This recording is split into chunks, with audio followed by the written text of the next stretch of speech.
Somehow, Matthew McConaughey uses the power of space, time, but also love, chat. So it's space plus time plus love, and that gives you the ability to time travel to your house behind a bookshelf to push a book so your daughter sees it, and that gives her the equation to solve everyone's problems. And I'm just like, no. Hello, I just wanted to thank you for clicking on my video, and I wanted to let you know not only do I create content in my YouTube channel here, Class in a Glass, but I'm also on Twitch where I play single-player games, multiplayer games, I do movie reviews, cartoon reviews, and a whole bunch of other stuff. Also, it would be a big help if you can check out my Patreon where you can gain access to audio commentaries, reactions, and the ability to submit questions for my podcasts and videocasts. And all that content can be found in the links below. In the meantime, enjoy the video. Very nice, my friends. And now we're going to go ahead and get to these questions. And I owe you answers to. We got a lot of questions on here. We got a lot of questions. Okay, why you would be confused usually happens on Saturday for whatever reason they chose to send. Okay. I was making absolutely sure. Blackstone. Chris is my vampire. Harder Blackstone. Thank you so much. Appreciate that. Oh, so we'll start chat with the questions. I'm answering these in the way that I was given them, as I received them, chat. So we're going to start with Vanispheres. He submitted these questions first. And so for this week's questions, let's go with Chrono Trigger as a theme. Movie question. Chrono Trigger offered multiple endings thanks to his new Game Plus mode and the game's time travel mechanic. In films, we often get to see alternate endings that was way better than the theatrical release. What movie's alternate endings do you feel was way better than the theatrical one? A couple. A number come up, chat. One that I remember doing earlier this past October. And it was for I Am Legend, chat, which is, which we've seen before. There's been a lot of I Am Legends, or Mega Man as it's called, chat, based on original book. You had the Charlton Heston film. But you had the more recent Will Smith movie, chat, I Am Legend, which I actually like for the most part.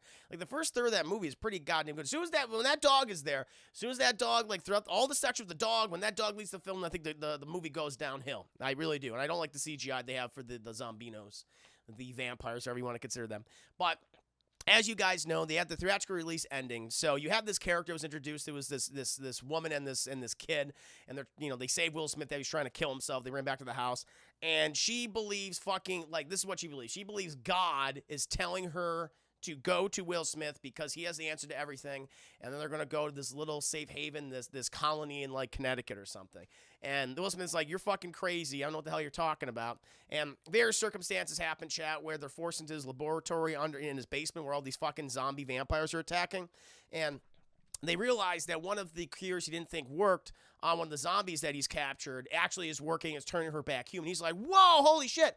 And he's like, there's this moment where he's like, oh, they're all trying to break in. They're all trying to eat him. And he's like, wait, I can save you. And then you have this one zombie hitting the glass, and Will Smith sees the outline of this fucking break in the glass, and it forms like a fucking angel, or he perceives as an angel. And he's like, oh, it is God. And he gives the cure to the woman, and the kid said, go out, get out of here, you scamps. I'm going to go and sacrifice myself. So he takes a grenade, rams himself into the monster. As soon as it breaks through the glass, he fucking explodes. And then we cut to the woman and the kid. They go to this little compound in Connecticut and give the cure, and that's the end of the fucking movie. That's the movie, chat. Now the alternate ending, which was supposed to be the original ending of the film, they thought it was, oh, the audience won't like that. It was this, where, and it's very similar to the original Mega Man, the book, where the creatures break in, but they don't attack Will Smith. The main creature, the leader of this pack, chat, of vampires, ghouls, whatever you want to call them, he literally just is there for his mate, which Will Smith captured earlier in the film, and he takes her, and then he leaves the rest of his people, and Will Smith realizes, oh shit, they're not the monsters. I'm the monster to them. And then he leaves with the couple, and he goes to that compound, and he gives them the I think he has the cure. I don't remember what. I don't think the cure was even a thing. I think he just goes there, maybe goes there for all his research. I forget that, but that is the true ending. That was the original ending of the movie. But they were like, we can't use this, so it became the alternate ending. What I think is much better, not much better. Newsy Ducky, welcome. Hope you had a nice shower. I don't think that was shown almost every trailer. Yes, that one. That was a much better one. So that one is definitely up there, like the original, where it's like literally God is like, oh yeah, no, just go and you save yourselves and you'll be fine. Stupid.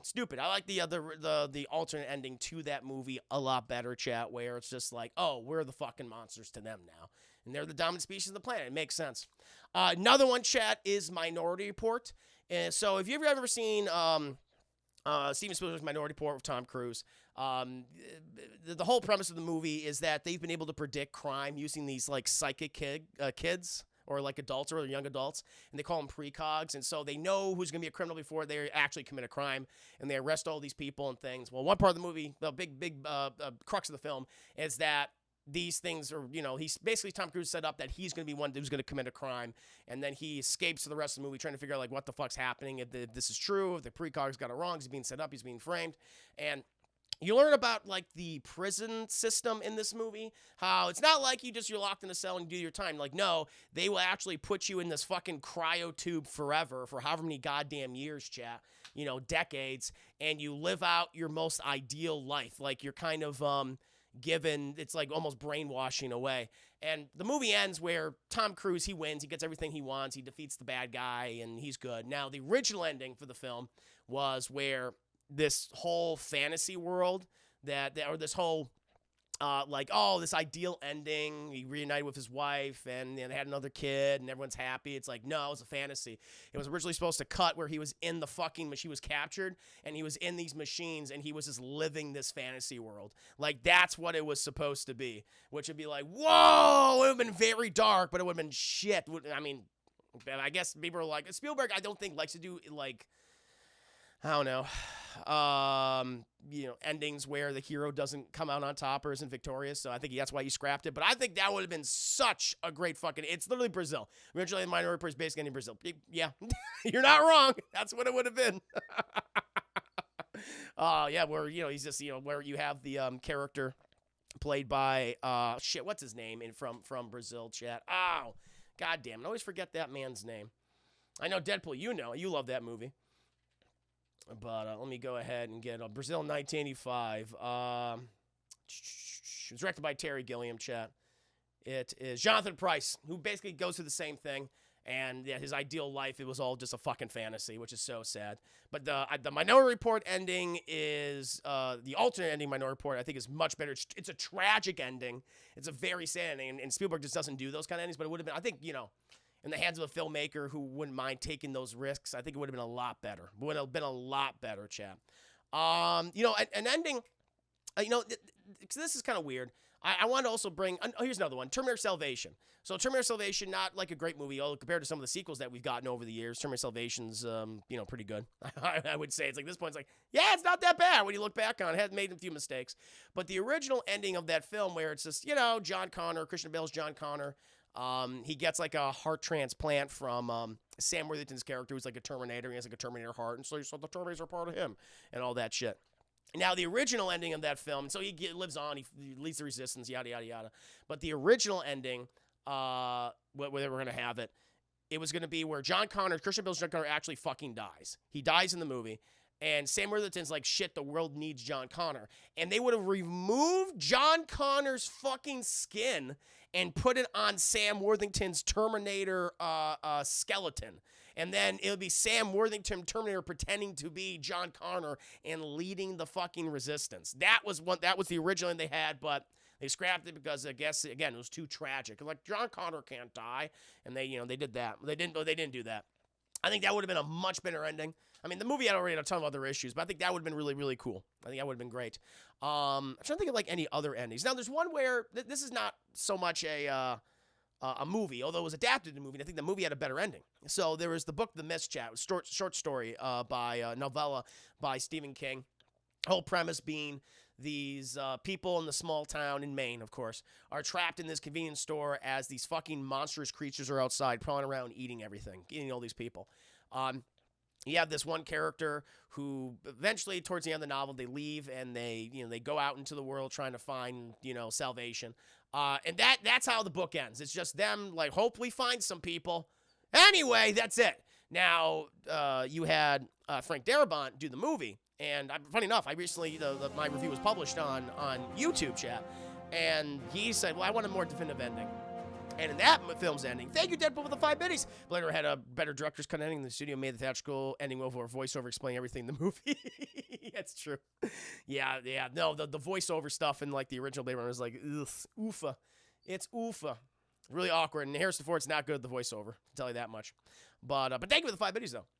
But in Frank Darabout's ending for that, in the theatrical release film, it's where eventually they keep driving Thomas Jane and like this woman and his son and this older couple. They're the survivors that escaped. And eventually they just run out of gas and they're surrounded in the mist still. And there's all those creatures out there and they have a gun and they're like, well, I guess we're all gonna fucking kill ourselves. And so Thomas Jane shoots his son. He shoots the woman who's kind of like, you're kind of my pseudo wife, but not really. He kills the old couple. And then he goes outside to either kill himself. I think he runs out of bullets and I think he goes outside just to die. Like to have them kill him. But then, like, as soon as this happens, as soon as he steps outside and he's yelling, the military comes in and they're burning away all the mist and fighting all the creatures. And he has this fucking scream where it's like they were literally fucking saved. They were literally fucking saved and he killed them all. And it's so fucking dark and sad. And it's just like, oh, it hits you. It's a very powerful ending, chat. But again, it's a tragic ending. And I'm shocked. I'm shocked that the studio let Frank Darabont have that. Apparently, audiences reacted very negatively to that ending. I love it because it's so goddamn sad. It's really... Mist was a fuck you ending. See, I love that ending of The Mist. I love the ending of The Mist because it's like, oh, they were right there. But, I mean, like you, a lot of people did not like that ending. A lot of people didn't like it, so... the movie fared okay, but it was not as big a hit as something like, Frank Darabont's previous Stephen King adaptations like The Green Mile or... The Shawshank Redemption.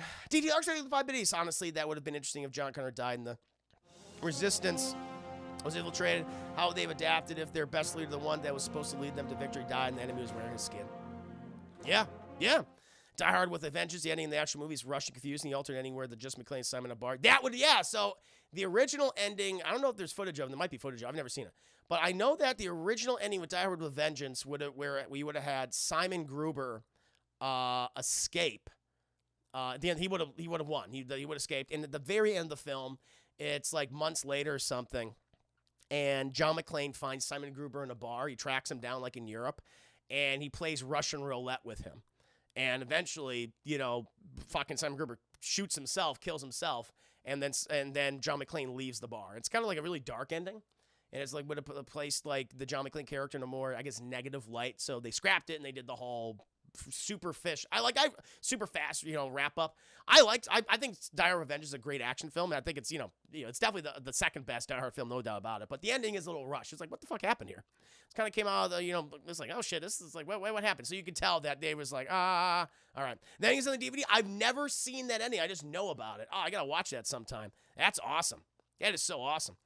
Dip, I love it when I say, fuck you, and I mean the movie's literally saying the audience, fuck you, and your feelings. Oh, you're saying you love it. Oh, okay, I got you. It's fun. Oh, no, very much. It's very much a fuck. It is a fuck you ending. No, fair enough. Trying to think about anything else. Those are the ones that I also think, the book with, the book ending, The Mist is just like nothing. It's like a lot of Stephen King endings. It's like, you didn't think of an ending, did you? He's like, no, I didn't. And Frank Darabont had a great ending. But those are the alternate endings that I can think of in films I think would have been a lot better. He had the ending to Mystic River. Oh, with, oh God, what's his name? Sean Penn and stuff. Being like, killing the wrong guy and pretty much going, so what? Yeah, I'd do it again. It's like, okay. Butterfly Effect. The original Butterfly Effect ending, isn't it where you would have had Ashton Kutcher go back in time and like kill himself in the womb and thus ending his existence and preventing. I think that's the original ending, right? Or the alternate ending, where he would have prevented all the miserable things from happening to his friends, which is the cause of his time travel powers. Yeah. And I think it also, it was kind of interesting because you learn about Ashton Kutcher's mom had a lot of stillbirths before she had Ashton Kutcher's character in the film. And if it makes sense because oh shit, what if Ashton Kutcher's possible siblings had the same power, did the same thing, and killed themselves? Like that was the inevitable thing they had to do, which is really fucking dark. Really fucking dark. It's like, ooh, shit. You can imagine. But yeah, the original Butterfly Effect ending is pretty good. Strangling himself with an umbilical cord. That's right. Then ending to Nicolas Cage's Knowing. My goodness, I've never seen The Knowing. I don't know anything about it.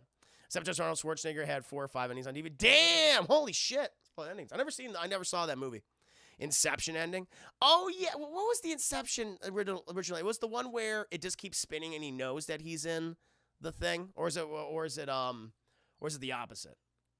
I know that Christopher Nolan leaves it up to audience interpretation, which I don't mind that. I think that was fine. But what was the original one? The thing that keeps spinning and that was it. Oh shit! Like he was trapped in the dream still. Fuck. That's dark. Mm-hmm.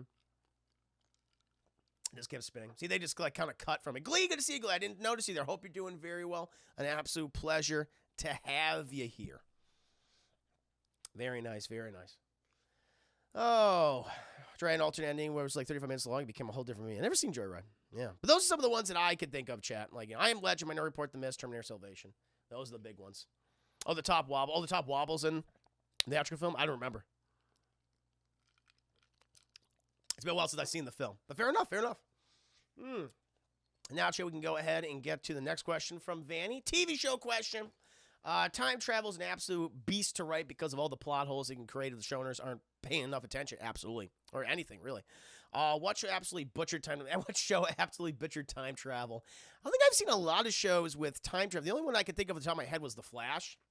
And where so much of, at least of the show that I'd watch, because I watched up to a point, like season 2, and I know it's still going on to this day. But I know that like the whole time travel thing where Barry Allen, the Flash, runs so fast he can literally time travel. He can go back or forward in time or what have you. And it just became a fucking running gag in the show. It's like, Barry in the timeline. Barry, you ran too fast and you messed up the timeline again. We have to fix it. It just became such like an easy conflict for them to go to. Look, Barry fucked up the timeline. Barry, stop doing that. You know it's never going to be a good thing, but he can't fucking help himself. And it just became like a running joke. So for that, it's just like, it's an easy like, creation of conflict, I think, for The Flash.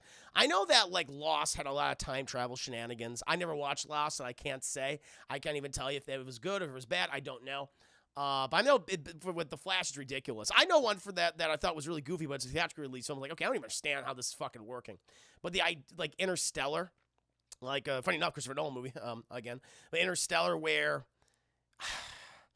somehow Matthew McConaughey uses the power of space, time, but also love, chat. So it's space plus time plus love, and that gives you the ability to time travel to your house behind a bookshelf to push a book so your daughter sees it, and that gives her the equation to solve everyone's problems.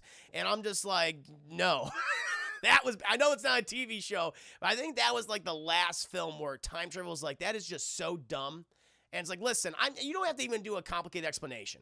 Like, it could be very simple. It could be something like the Avengers, in Endgame. And even that time doesn't really make sense when you think about it. It's like, it doesn't really work. You know, I mean, how can you do all these things? You have questions at the very end. But at the same time, it works because they don't over-explain it. When you try to over-explain something, especially time travel, which is not possible. It's not possible, Chad.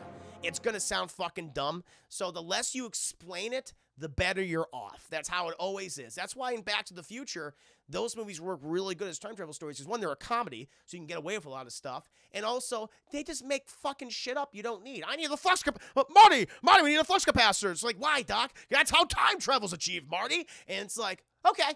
That's all you need. That's all you need. But when you start doing like, when so much of your film is based around science, chat, and scientific concepts, when you're like, oh yeah, space plus time plus love equals saving the world. It's like that, and it's not gonna fucking work. It's gonna fall on its face. Avengers used Dragon Ball Z time travel. It did. It did. You're not wrong. But it was fine. It worked. Oh, as recent Looper has Bruce said, I don't want to talk about time. Yes, exactly. And Looper is another film which I think does a good job of the time travel. I absolutely agree. Where it's like, because we're going to just be we're sitting at this table and we like, trying to figure this. It doesn't make any sense. So let's move on from it. And that's good. Anytime you do a time travel story, don't talk about time travel. Because that's a cardinal sin in a lot of time travel movies. Do not talk about, you can have time travel, just don't explain it. Just like, this is what we need to do it, and boom, and you go for it, and you never bring it up again. You never try to like, but we need, the molecules, like, no, shut up. Because it's not going to work. It's just not going to work. The ending of The Fifth Element, the wife of the was bad even back then. Oh, the wife, Mia Blagojevich, love. Why did they always cram love into these big sci-fi operas? You know, like it's a corporeal thing. It is The Fifth Element. It's like, okay. Fire, earth, wind, water, love. Nah, doesn't work. It never works. It's always stupid. Days of Future Past is even yes, Days of Future Past. Like, listen, it's weird that Kitty Pryde just has the ability to be back in time. It's like, she's never had that before, but okay.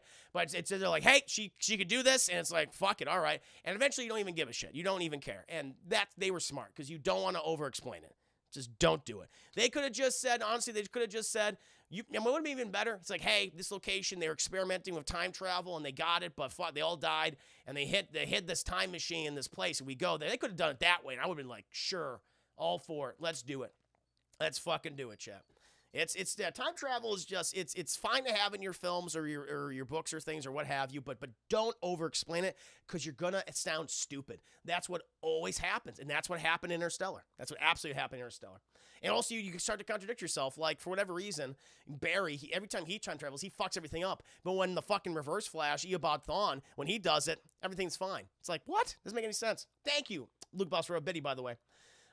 You think time travel thing got old in Flash? You should have seen how many Earths they mentioned it. Oh, I know. In Legend of Tomorrow, I'm sure. I haven't watched enough of it, though. Yeah, but like 3 has some of the wonkiest time travel. It's just, the thing is, like I said, you can have time travel, just don't over-explain it, because you're gonna eventually sound stupid, and it'll be unintentionally funny. That's what I'd say. Music Somewhere in Time is something I'm guilty of. Like, see, I've never seen that movie. I'm not familiar with it.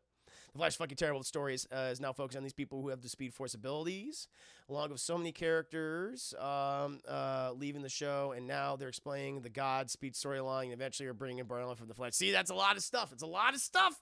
Yeah, Star Trek has been full of inconsistency ever since the motion picture. Oh, yeah, because they did have time travel. They did a shit ton of time travel. No doubt. I think someone else mentioned Star Trek earlier on. But yeah. Yeah, no, I know Star Trek always. I mean, the fucking the J. Abrams one did the time travel thing, or the different timeline or whatever. Yeah.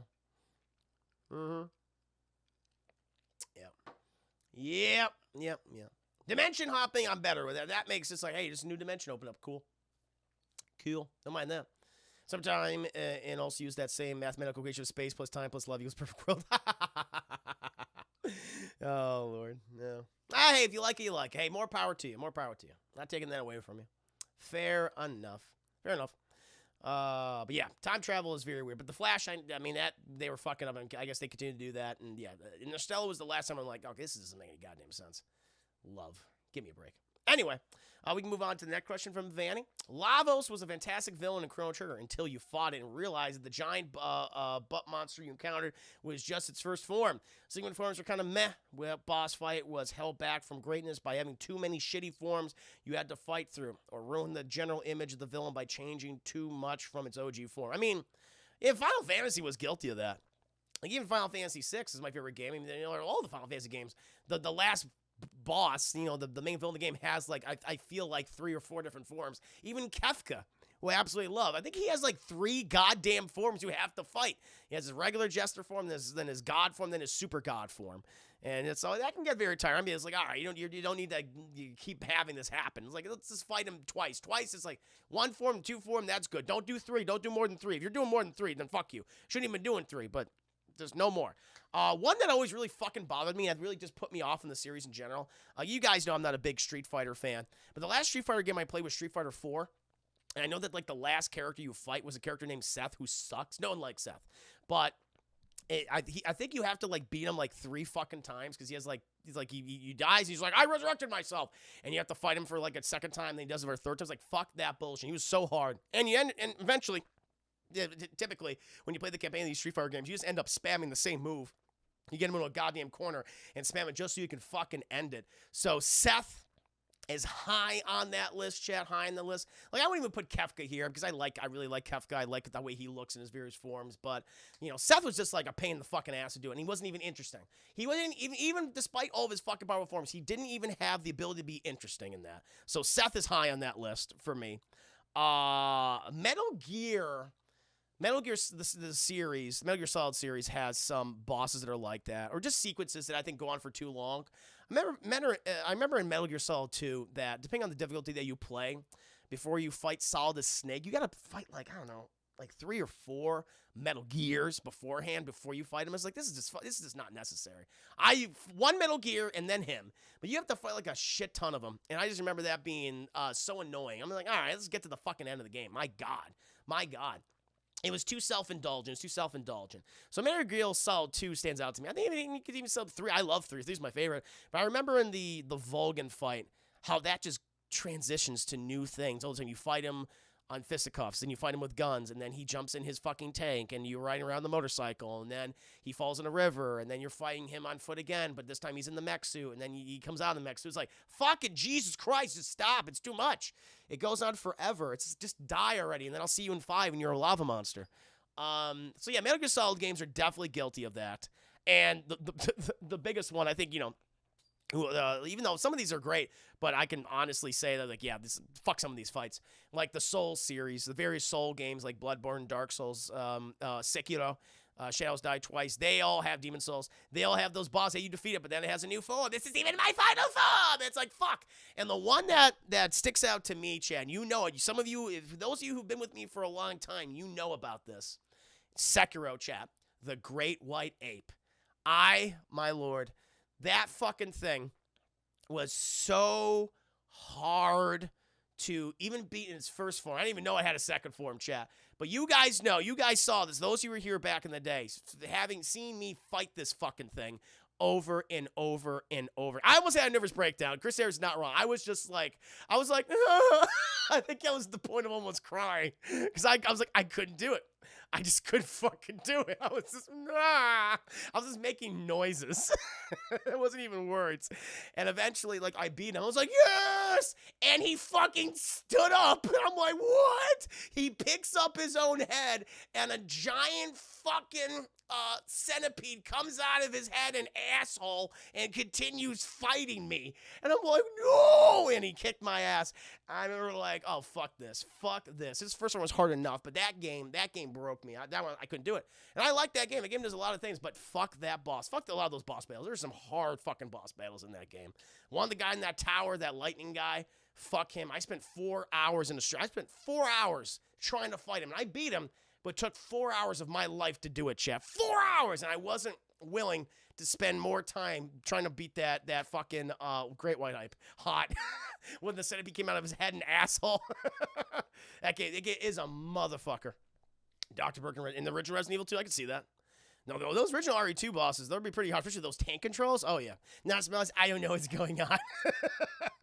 What if TJ beat Sekiro? Oh, no. Did he play Sekiro? Just remind me of how hard games used to be like Alma and Ninja Gaiden. See, I couldn't do Ninja Gaiden. I'd be like, fuck that. I can't do it. I would explode. Oh, what do you some of you guys are saying? You ever see the movie or read the book, The Time Machine? Yeah, I read the original book, yeah. I read the original book. I've seen the original 60s or 50s film, and I've also seen the one with Guy Pearce. Oh, yeah. Yeah, H.G. Wells. Oh, yeah, H.G. Wells is a very talented writer. Incredible writer. Black Citizen, Earth, Fire, Wind, Water. Heart, go planet. With your powers combined, Captain Planet, he's a hero. Gonna take pollution down to 0. He's a powers magnified, and he's fighting on the planet's side. I watched Captain Planet back in the day, Chip. Remember when Captain Pollution? I was like, whoa, it's like the evil version of Captain Planet, except he's yellow and he looks smelly. See, remember Final Fantasy X is very guilty of this guy. Like, oh, yeah, yep. Good one. Fuck Steph Trini, goddamn right. So it was a clone that was meant to house Bison's soul, and he was awful. He was so bad. Oh, Lord. Ghosts and Goblins. Yeah. Round 2, Chris. No! Batboy, every God of War game boils down to one-on-one Fitz Ghost fight with Giant. Goblin boss at that game. Yep. For me, it was the turtle from Final Fantasy, the team with millions of HP. I don't think I even fought that turtle. I think I might have skipped that turn. I don't think that was like an optional boss, right? Because I don't believe I fought him. Too tall. One pissed me off so much fighting a lot of those bosses like at the end where you have to fight. Oh, they did a boss rush at you. Like Master Mold is hard to like. Yeah, they do boss rushes. That Final Fantasy's guilty of boss rushes before. Mega Man's guilty of that. Mega Man did that all the time. Mega Man 2 and 3. Although they were easier. Quit gaming for 2 weeks because of Alma and Ninja Gaiden Black. Then I beat her when I came from my vacation. Nice. Now Brownie boo. What up, boo for what? I did it right. I did the song right. Yeah, I guess that's heart and love. That is the power of heart. I guess that's an element. Clearly, well, goddamn, what's his name? Got that from the Captain Planet. He watched that cartoon. Was like, I'm gonna use this for my movie, The Fifth Element. You see what he got from Chet. I never encountered this boss myself. Yizmat from Final Fantasy 12, 50 million HP. Woo! Back in the day, it took 6 to 8 hours. Fuck that. Absolutely not. Final Fantasy Streets of Rage 2 was very hard. Yeah, there's a lot of bosses that are like that. And they're still to this day. I think we see that a lot with the Souls games. But the Great White Ape, fuck that guy. Couldn't do it, Chet. Fuck him. I mean, it was boss rush. I don't know if I'll ever... I mean, I want to play Sekiro again because I love that. I love playing the game, but fuck, I don't know if I could beat it on stream. I don't think I can. I just don't think I don't think I have the abilities as a player to do that, chat. Like I wouldn't say I don't think I'm a bad. I don't think I'm bad when it comes to video games, chat. Like I'm pretty good with certain games, and I'm mediocre of other games, or I'm fine with other games. But Jesus Christ, I just can't do it. I couldn't do it, chat.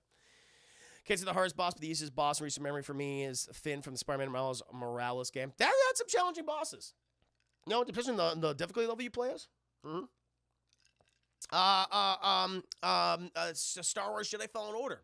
That was very much a Souls-like game. Like the last boss battle against the Inquisitor, the second Inquisitor. Holy fucking shit, that was hard.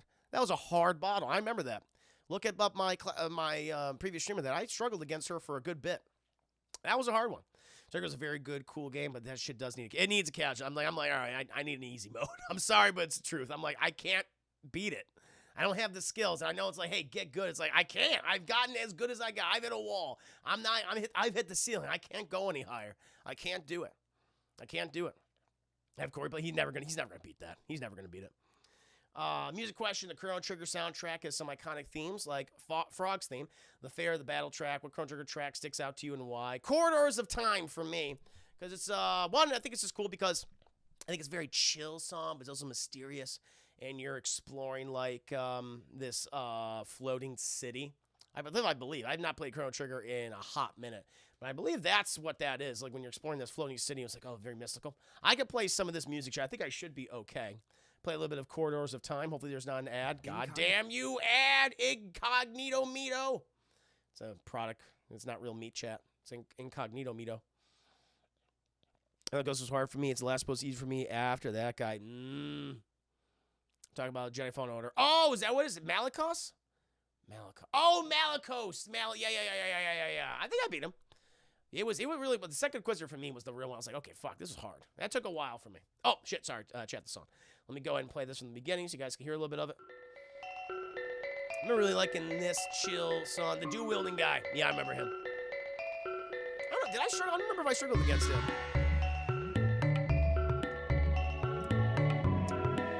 I really like Quarters of Time. It's kind of got like a Middle Eastern vibe to it,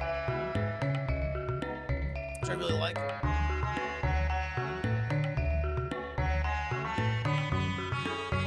Jerry Human's music? Yes, this is Jerry Human's music.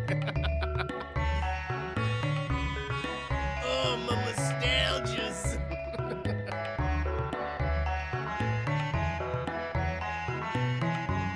I really like this one.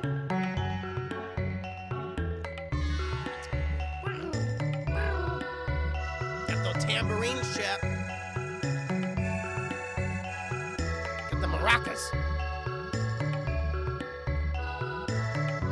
I've always really liked this. It's gone on for 15 fucking minutes, by the way. But I've always really liked definitely Quarters of Time, excuse me, from Chrono Trigger. One of the best ones. Yeah, I think it's when you're like it's the first time you go to this floating city. If I remember, I've not played this game in a long time, so I don't remember all the details.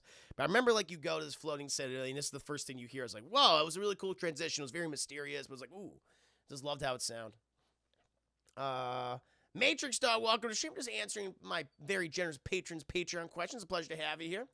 Just finished with Vanny's right here. What about the rest of you guys, chat? Any other, let me get back to the question.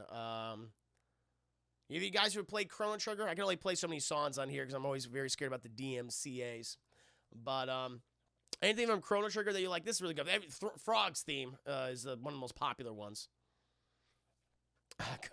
Koki, Chris slowly starting to like me. I like music. I've always liked music. I just don't know everyone who's composed it.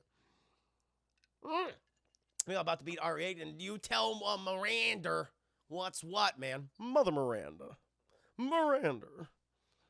She treats us like children. Woo, I do like music. I've always liked music. Hey, if I got stable internet in the hotel, my questions are done. Yes, I'm sorry, man. I'm sorry, but they were good questions. Frog's theme is for the Frog's themes. Gotta play Frog's theme. I'll definitely play Frog's theme, chat. That one's pretty good. It's one Frog. It's when he like cuts through a mountain or some shit. Here you go. Frog's theme. Gonna be another fucking ad. God damn it. Sidecar health.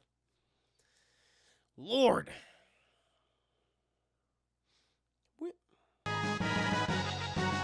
Frog's theme.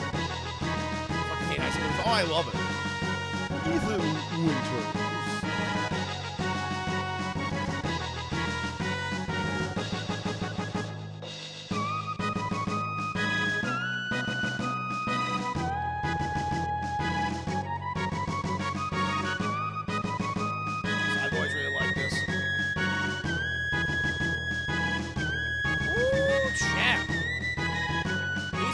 Going off.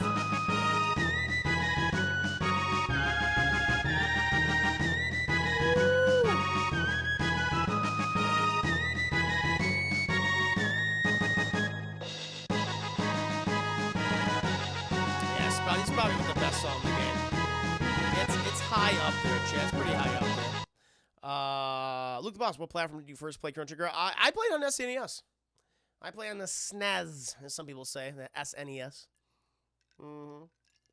That Super Nintendo Entertainment System. I believe it was that one. Speaking of RE Village, the cast is streamed on Nicole Tompkins, which cool. The entire cast. Oh, nice. So they had everyone up there. They had all the four lords and Mother Miranda. DMC police like, yeah, they are. So I gotta be very careful. Wow, you had an SCI? Oh yeah, I did. I didn't get one until like long after though. Like I got one like in the 2000s. And I was playing, like, some old games and stuff. Because it was hard to play all these games on, other platforms. Nintendo made it difficult.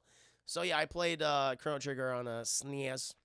Like a couple other... I don't even know if I have my SNES still. My SNES. I think I still might. It's at my parents', and I don't know what they've done with it. They're in the process of moving. So, they might even get rid of it. Go if Chris comes to Tokyo, Japanese girl would definitely be over. Whoa! Is that hot to them? Like, I play an SNES, and like, oh... That'll be good. Thank you for letting me know.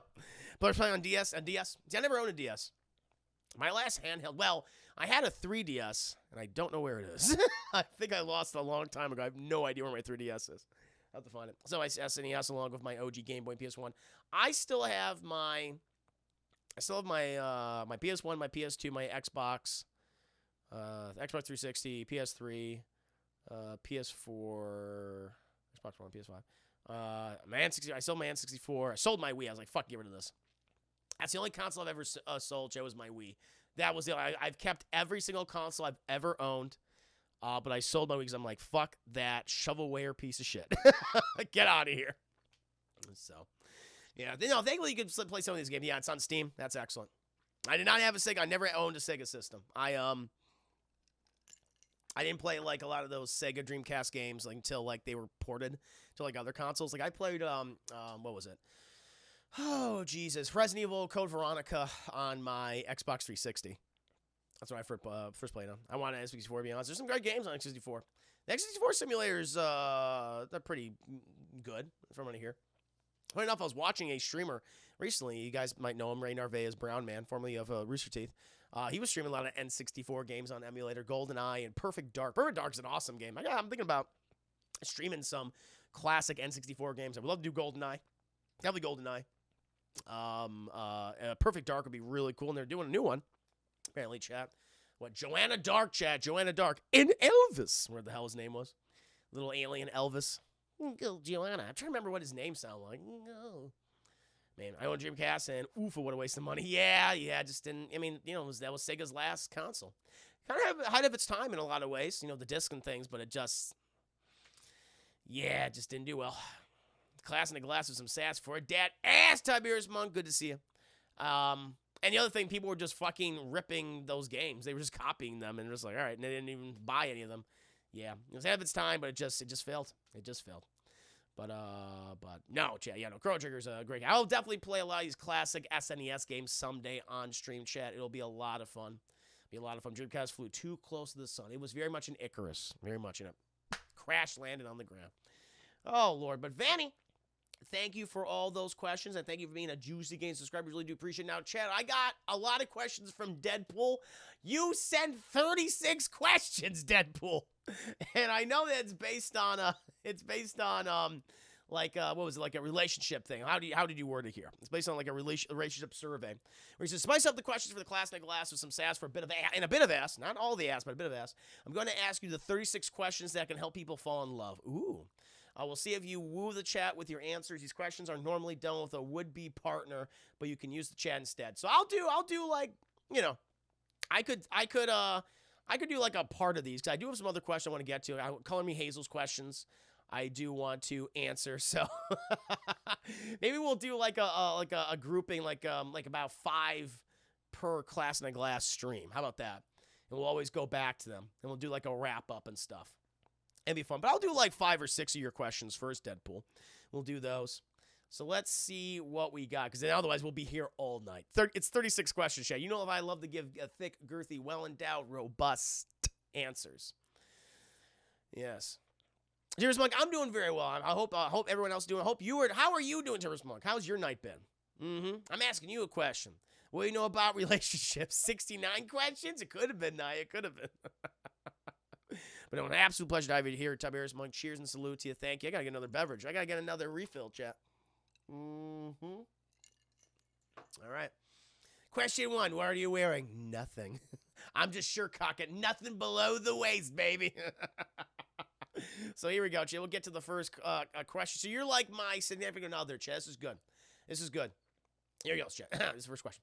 Given the choice of anyone in the world, whom would you want as a dinner guest? So this, you're gonna be like, oh, Chris, come on. But honestly, I just want to have dinner with people I know very well. So close friends, a significant other, like that kind of thing, family members. Because like, if I'm like, I can have any dinner guest, it would be awkward. Like, here's my thinking, chat. Like, you know, people like from history, or people like that are like, you know, filmmakers or actors or authors, or you know, or historians, or whoever, politicians, chat, you know, civil servant. It's like, but how would you engage? You don't even know them. Be awkward. It'll be awkward, and you just talk about them. It's like, I want to like you have like a dinner guest who I know intimately. They know me intimately. We know each other. We can have a good conversation, good back and forth. We have a rapport. So close friends and significant others is my go-to.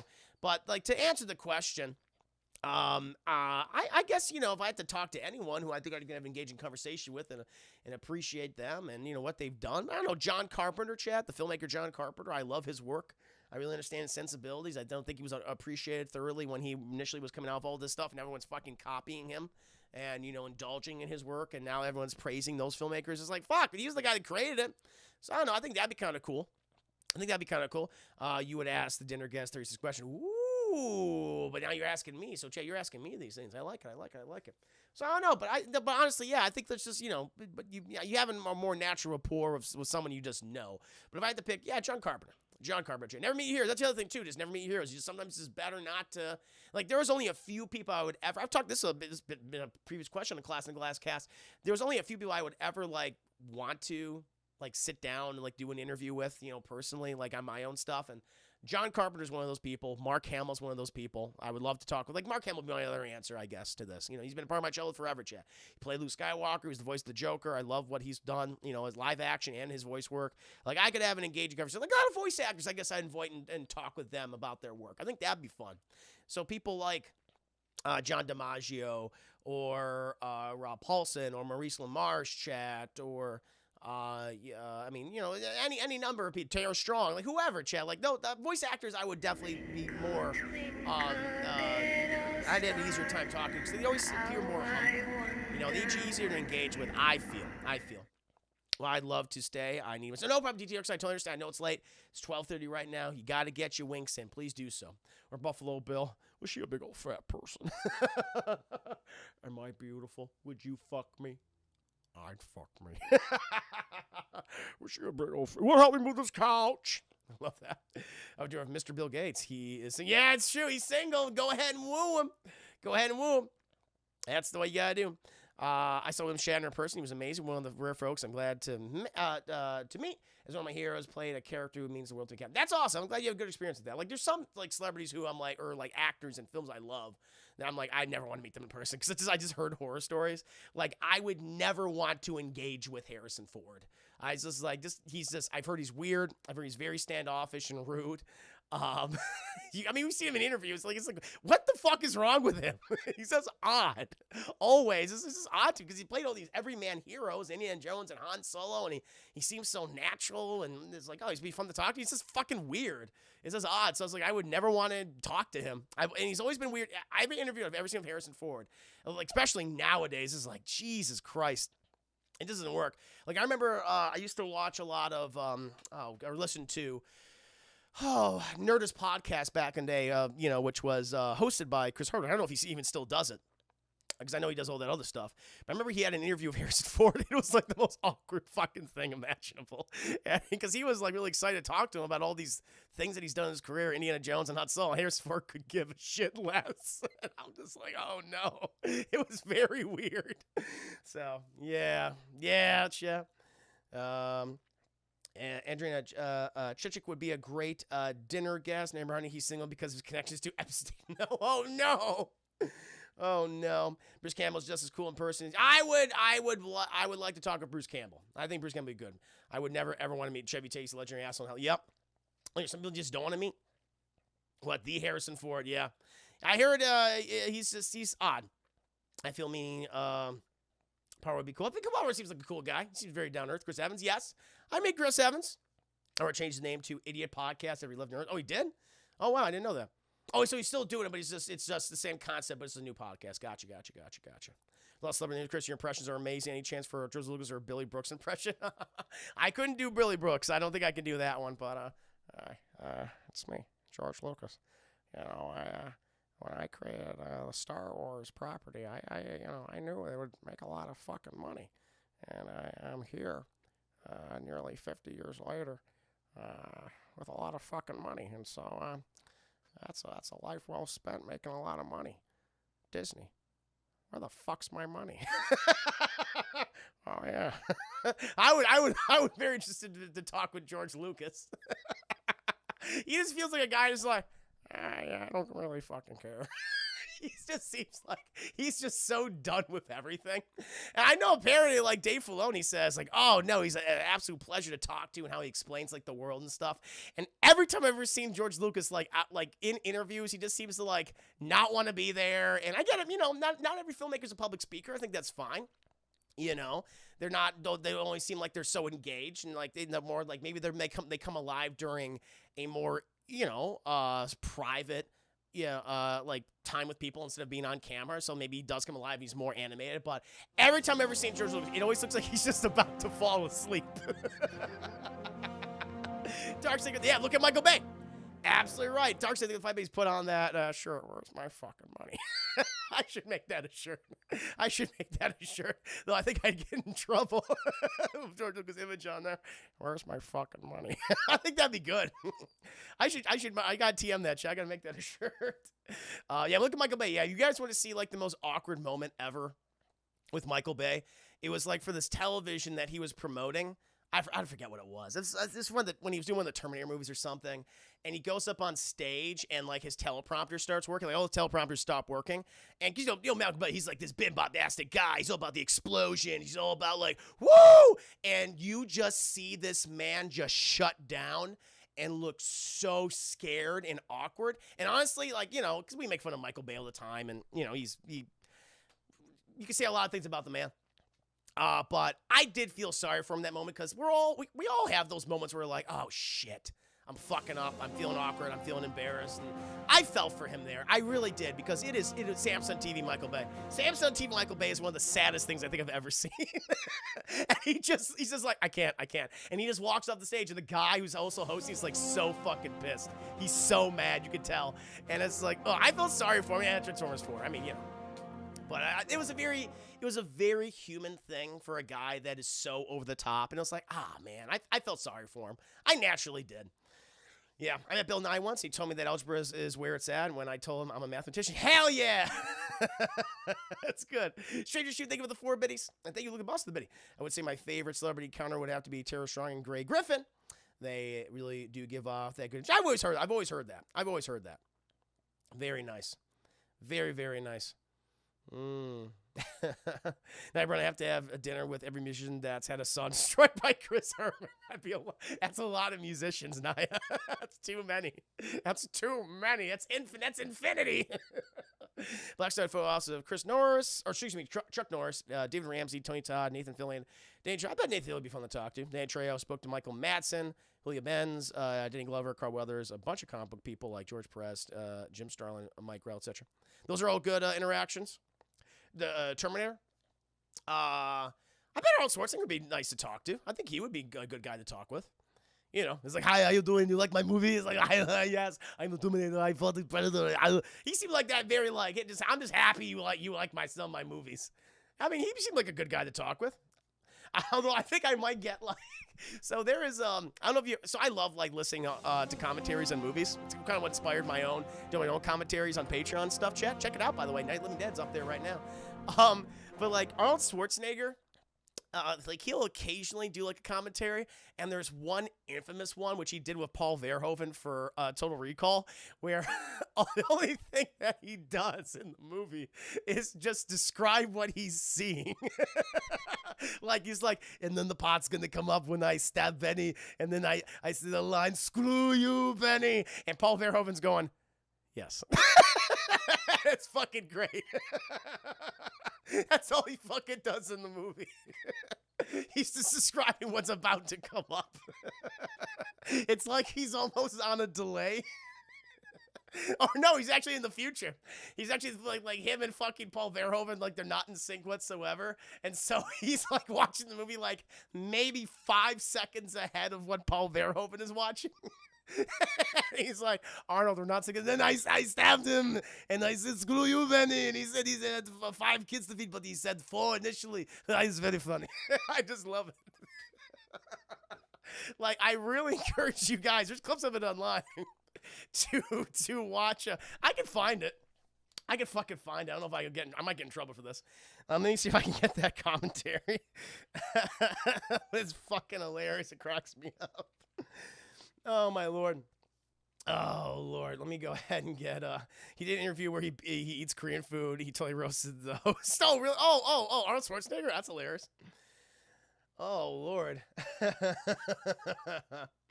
me see. Why would he do that? I have the Total Recall DVD. The T3 one he does the same fucking thing? I didn't know they did that T3. So you know what I'm talking about, Blackstone. Oh, my Lord. Oh, Lord. Let me go ahead and get that up. Screw you, Benny. That's from Total Recall. Let me go and get Bilbo Baggins only TV tall. Good to see you, Bilbo. Let me get that Total Recall. Excuse me. Commentary. Arnold Schwarzenegger. Arnold, yes, and I stabbed Benny. It's very funny. Yes, the best DVD commentary ever. So I don't know if how much of this I can show. No more. Thank you for the 25. It's been an absolute pleasure. Hope y'all lovely people have a great night. No one, thank you for all the support. Thank you for the 25 corgi biddies. All right, let me play a little bit of this for you guys. This is really, really funny. But have a great night, no woman. Thank you. Let me see. Well, this is me, Arnold Schwarzenegger, and this is me on the screen here, riding towards the camera. I don't know how much of this I can show. Oh, but it so fucking kills me. Oh, yeah, get in the damn tub. Get in the damn tub. It's fucking hilarious. Oh, shit, I'm already dying. I can't take it.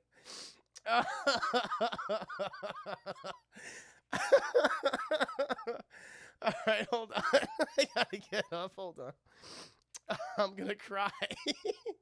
Oh, fuck you. Gotta confirm the sign in my. Oh, chat. Ah, Jesus. I want to. Oh. All right. All right. Well, I don't want to show you guys my information. Shit. You guys gonna see my information, aren't you? Oh, yeah, you totally are. I can't do that. God damn it. All right, chat. I can't. Oh, you son of a bitch. Oh, that sucks. I can't do that one. Oh. I'm trying to scream for like 30. Yeah, I mean, let me go ahead and see what I can do here. Let me see what I can do here, chat. Ah, oh, damn it. Damn it, damn it, damn it. Give me a second here, chat. Let me see what I can do. Because I really want you guys to see this. It's really fucking funny.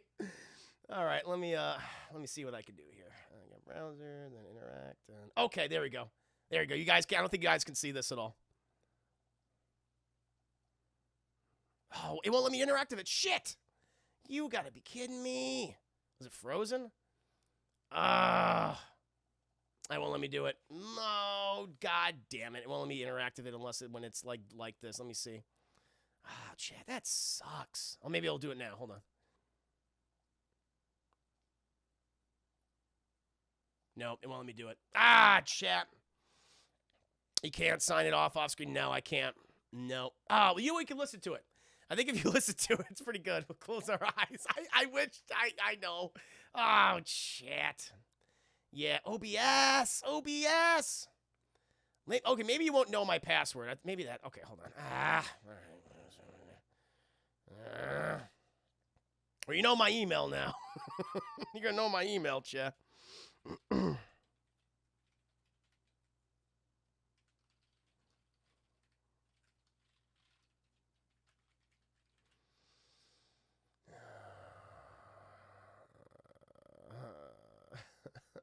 Couldn't sign you. It's not going to let me do it. It won't even let me do it. Shit. Yeah, don't do it. Yeah, well, chap. You know, I'll let you listen to it. I'll let you fucking listen to it. Here, this is funny.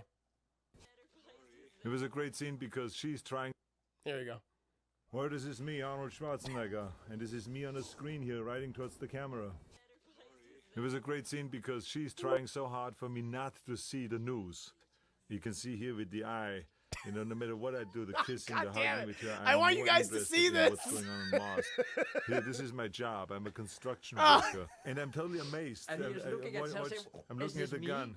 Yeah, so this is really this. Exactly. How did I do that? Here's the great fight scene with. Oh, damn it. Oh, I want you guys to see this. It's not as funny. It's so funny. It's not working. Damn it, chat. Damn it. Ah, well, my friends. Ah, well. Well, I'll get that ready for you guys someday. Oh, lordy, lordy, lordy, lordy, chat. So funny. So funny. It's the eye. It's the eye. Oh, my God. Yeah, chat. Yeah, it won't let me do it. It won't even let me do it. Everybody's protecting me. It's like, don't do anything stupid. Don't do it. You had to delete my history first. Oh, don't worry. It's my other YouTube channel. It's the now that's my professional YouTube account. Now if it was the other one, that'd be Lewis. Red Wing, welcome to stream. Hope you're doing very well. Good to see you. I don't know what the fucking question was. I don't know how we got off on this tangent. Oh, it's so funny, chat. God damn it. Oh, yeah, Arnold Schwarzenegger. That's right. People, I would eat with Arnold Schwarzenegger. That'd be funny. Oh, I can post the link. I can definitely post the link. I can do that for you guys. Hell yeah. Yeah, check out that link. Fucking hilarious. Do yourself a favor, chat. And what Arnold is so literal. He cannot help himself. He's just talking about what he sees. Oh my Lord. God damn it. Oh, it's funny. Oh, but now, my friends, and now we'll go ahead and move on to the next question, I guess. He's like James Franco's Spring Breakers. Yeah. Oh my God. There we go. Second question from Deadpool. Herman, great. Hope you're doing great. I am, man. I'm having a good time. It's been a fun stream. Very fun stream. Whew. And this, my friend, is Deadpool's second question. Would you like to be famous? In what way? So, I would not. Okay. So part of my thing, what I do, my Twitch stream, my YouTube, and all that, Patreon and OnlyFans, of course, that does deal with fame to a degree. like I need to be known to a degree to people to check out my stuff. They have you guys consistently watch me. So I guess I'm like super famous, like a celebrity streamer like Ninja. No, I don't think I would want that. I feel like that is just way too much. Yeah, you have all the fucking money and everything in the world, but I don't know, just doing that. You don't have no interaction with your fans though. That's the big thing. You have no interaction with the people that that watch you. Because you see, like, check out a Ninja stream, chat, and that fucking chat is just going a mile a goddamn minute. It's just so, speaking of no punctuation, by the way, you're all watching it right now, Stranger Show, aren't you? It's just, all Sports Thinker just do a trail of fucking thoughts. And it just continued, it just fucking crashes into the next sentence or next jumble of words. But, no, I really like interactive the chat, as you guys know. So, I mean, I would like to get my Twitch channel to a better, like a certain place. Like, hey, if I had like a few hundred viewers or something, if I get over 100 viewers, I mean, that'd be amazing. But if I get like over a few hundred viewers, chat, that'd be pretty cool. I'm not saying like 1,000. I mean, 1,000, sure, someday. But if I get over like a few hundred viewers, like if my average viewership was like 200 plus, 300 plus, then like one day, then whoo, that would be incredible. That's what I'm like. That's when I made it, baby. I made it. I'm a professional Twitch streamer. I am a professional Twitch streamer, but that's when I'm like, okay, that is the big, you know, that is kind of like ultimate in my mind personally, chat. Even when he has it in slow mode, it's ridiculously fast. But if I hit like that specific number of people, you know, if I'm my Patreon, if I get 100 patrons or even above that, and I'm earning a specific amount of money for that, that's how I would judge her. My YouTube channel, I'm finally monetized, over 1,000 subscribers, watching consistently. That would be cool. Like that's the level of fame that I'm looking for, chat, where I'm earning enough money where it's more than I'm earning now, of course, but I'm living like comfortably. I have things where I would be able to like buy my own home someday. Like those are kind of the things I'm thinking about in terms of like level of fame, but not like Ninja celebrity, you know, Twitch streamer level. But no, when mine keeps growing, but it's at a nice place where I can still interact with all. I will cry on that day. I'm gonna still interact with you. I'm gonna absolutely still interact with you. So even when we get up to those hundreds, you know, it's still very manageable to look at the chat and to read all that. But that's like one of my goals, you know. First, I got to hit the 75 average viewership, though, chat. That's the first thing I need to hit. But eventually, you know, if I can get over the 100 and then 200, 300, then if I hit like 300 someday, I'd be like, that's really, I'll be satisfied. I'm really fucking happy. That's like, boom. No, you won't. You give Corey and me a credit, though. They were keeping up the chat today on the front page. They weren't doing serious stuff. And they said, yeah. I know they were doing, I know that they went on there during the 3 p.m. time. Remember this one. You no longer remember me. It's not true. Don't say that. Don't say that. Don't cry, Kermit Hazel. Absolutely. That's why I don't want to get too big. Unless I'm a long way from that anyway, so.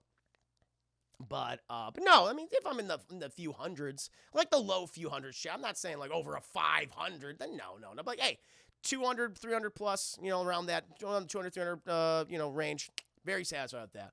Very sad. Well, be forgotten. I said, no, I want you guys to be here. I want to interact with you. It's an absolute pleasure to do this. Like, I don't want to be one of those streamers. I'm just like playing the game and I can't have a conversation because so much a part of this, what I do, what I like about it is being able to talk with you guys because you inspire certain things. I mean, the whole Arnold Schwarzenegger fucking thing that came up, like that came out of nowhere. That was so fucking funny. Like, I love that, chat. I love that. So I'm you know, Corey will be begging to stream with you. Now I remember this. No, it's going to be fine. It's going to be fine. But yeah, it's like a goal I have someday. Like that level of fame, but not where I'm like a known celebrity. I prefer, like, I think they prefer to have the money than the fame. The fame is just, it's too hard to manage. Some people like that. I don't understand the appeal. You can't go anywhere. People always obsess over you. They act weird. They awkward. It's like, I couldn't do that. I remember you. Will you remember me? Don't make me sad. See, now you're making me sad. Oh Lord. Or have a chat that's insulting each other. I joined one rather famous Twitch streamer. The community is horrible and fault. Oh, shit. I'm sorry about that, man. Yeah. No, these are things to consider. Sarah McLaughlin got all sad. Songs on lock. There's things to consider. But no, listen, at the end of the day, I'm very happy with the community that I have right now. You guys are absolutely amazing. You make this so much fun. And so, yeah, hey, if it stays this way, chat, then I'm happy for it. I'm in it for the long road ahead of me because this is great. So thank you so much for all the support. No question about it. Thank you. I'm not going to forget you, Nia Brandon, Carmen Hazel, and everyone else. Don't forget, Chris, you have erotic sounding fanbag in your past to come back to you. I will. I will. It's gonna come back. Someone's gonna discover those videos, and my son's like, Dad, everyone's making fun of me. I'm like, oh no, oh no. It all started with panda guns. It started with panda guns. Hey, come easy. You want me to get that 75 average viewership? That's the thing. That's where it starts. Don't you forget about me. Don't you forget about me. Will you still feed us until you're 64? Yes. He'll even be fine. Also, recording the mark on introspective music and lay on. Yeah, I really do. Also, have a pan of guns. That's the inception. Oh, Lord. But yeah, I mean, fame to a certain degree. I mean, you need a level of fame for as a Twitch streamer, a level of recognizability. People are like, oh, yeah. I'm always going to watch this guy or something like that. No, Dad, what about you? Fuck you. Yeah, it's going to be awkward. I had to watch. I put the bug in the chocolate. The rat runs with the chocolate they don't know. Yes. No, man, you've got to. It's fucking hilarious, as I'm right. It's so goddamn good. Arnold Schwarzenegger. Oh, my God. Check out Paul Verhoeven's Total Recall, but watch it with the audio commentary. It's a whole new movie. It becomes a fucking comedy. Oh, it could be one. No. I'm not going to become a diva. Oh, I forgot to ask Chris, did you see the Contra shirt I pinged you in Discord? The Mo of Arnold slide. No, I missed. I'm sorry. Listen, I got to get back in the Discord. I've just been working on so much content. I will definitely check. I'll check it out now. You know what? You got me here? I'll check it out right now. Apologies, chat. I got to be more active on Discord again. I've just been trying to work on this backlog content I need to do. Let me go ahead and take a look at this. Where's the? Oh, there it is. Oh, that's fucking cool. That's awesome. I'm gonna give that a little like. I'm gonna give that a little hype. I love it. Goki, Mr. Evan 7 is love. Mr. Evan 7 is life. It's true. Who's he? Son. Those erotic Sonic fan fictions feed Alex Banal. I had to do it. He needs to be fed. He's still here. It's Alex Banal in the basement just editing things. Help me. Edit the videos. Larry Miguel, congratulations. He's going to make his ice cream soup and leave us in his rear view. Now that's when I'm going to finally make it big. That's when I'm finally going to make it big. It's going to be wonderful. Oh, Lord. I'm just remembering his love and life, and he'll show up in our bedroom one day. I'm here. Oh! Yes. I love it when you scream. It makes me feel alive. Okay, next question. All right. Before making a telephone call, do you ever rehearse what you are going to say? Why? No. No, I mean, I think about, like, what I'm going to say, what I got to cover, but I don't rehearse, like, I'm going to say this at this moment right here. I don't like that. Maybe like an interview of, like, the certain questions, but, like, I'm not going to have to do an interview anytime soon. But no, just kind of mommy. But no, I don't rehearse what I'm typically going to say. Have you seen the very odd-sounding indie game announcement from today, Alfred Hitchcock's Vertigo? No, I had no idea about that. I'll check that out for 8-Bit Crumbs. That might be interesting. Golden Tiger Claw. Hey, Chris, did you hear that Oscar Isaac is going to be blamed? Yes. Oh, yeah, we know for a while. No, that was, I mean, I guess it was officially confirmed this week, right? But, yeah, I mean, it's been hinted at for quite a long time that he was going to be Moon Knight. So, yeah, look forward to it. Can't wait for that. Son, Dad, why is there a video of you wearing Sonic strange words on the internet? I mean, that's a possibility. Never, I don't rehearse because I don't answer my phone. I don't like it. Just text me. It's like, why are you calling me? Text me. Look, boss, when you make it big, you should have a Sega sponsor you Sonic OnlyFans. I should be like, hey, Sega, this will repopularize Sonic for a new generation. And be like, leave us alone and stop calling us. Click. We have the restraining order. Because those are your most drunkest, most chaotic moment. Oh my God, my drunk, most chaotic moment. I got blackout drunk at the Double Toasted Third Extravaganza reunion party or whatever. It was anniversary party. This is bad. I remember I had like 4 gin and tonics, like in the span of like a half hour. And I think I had my 5th thing was a Moscow Mule at the end of that half hour. And I remember talking to a few people, and then I talked to Martin, and I don't remember anything else. And I went to the bathroom. Because I'm like, I gotta pee. And then I woke up like 3 hours later. I was sitting on the toilet, and I guess I was like, bleh. And I guess I woke up, and they were cleaning up at that point. They were like, "No, you gotta leave." I'm like, "Oh," and I kind of came out, and it was pretty, I mean, it was fine. Yeah, it wasn't fine, but I got blackout drunk. That was my first time I ever gotten blackout drunk. No, it was my second.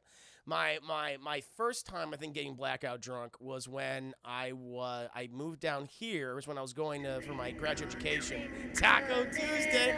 You did a poopy puke. I think I just wanted to be a poopy puke. What is that, Naya? Is that where I just go like between my legs and it goes in the toilet? Is that what that is?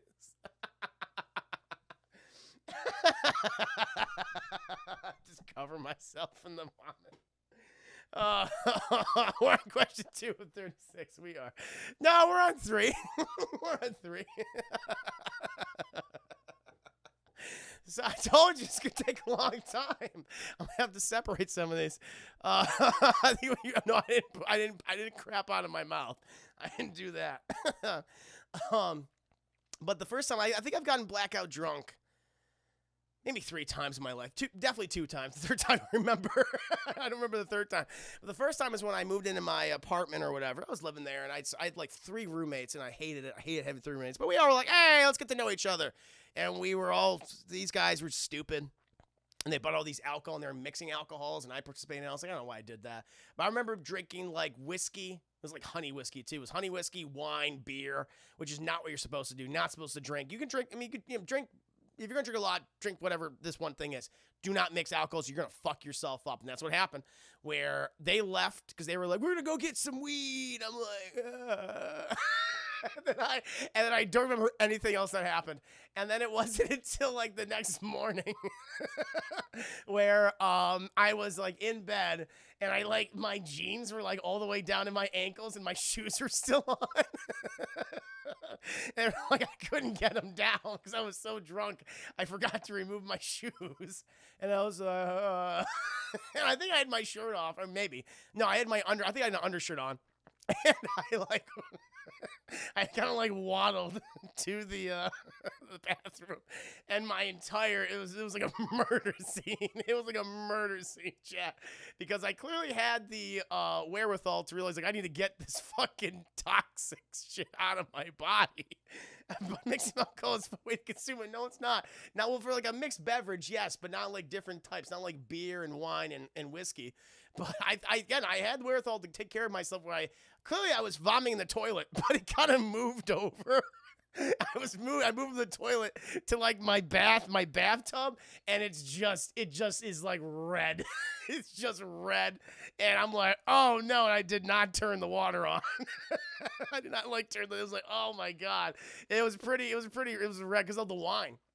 It was like purpley because I didn't turn the because I was drinking the wine, it was mixing with everything else, and I was like, ooh. And then later I talked to my roommates, and like they got really drunk and high and shit, and they said, oh yeah, we came back and we were knocking on your door for you, and you just said, hey Chris, do you want to come out? And you were like, no. So drunk me was smart. Drunk me protected me, chap.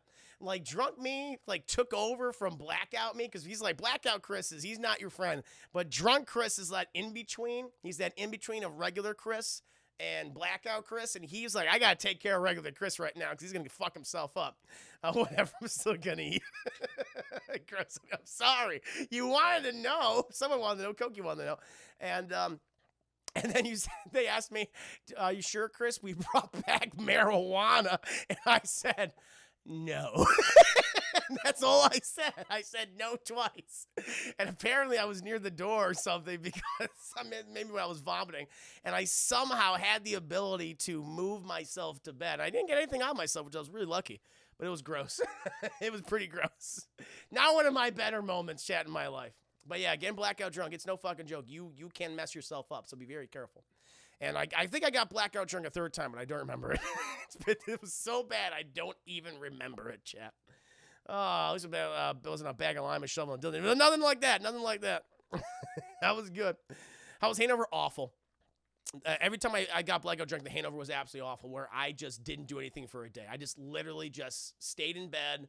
I think I drank water, maybe some broth or something. Like I had soup or whatever. It's like, but I just drank the broth. Like I just needed that. But I didn't like do fucking anything. I was like, nope, not moving. This is my life. This is my life. They touch you. Maybe Chris answers question and doesn't end up down some crazy rabbit hole at some point. We could sure exactly, chat.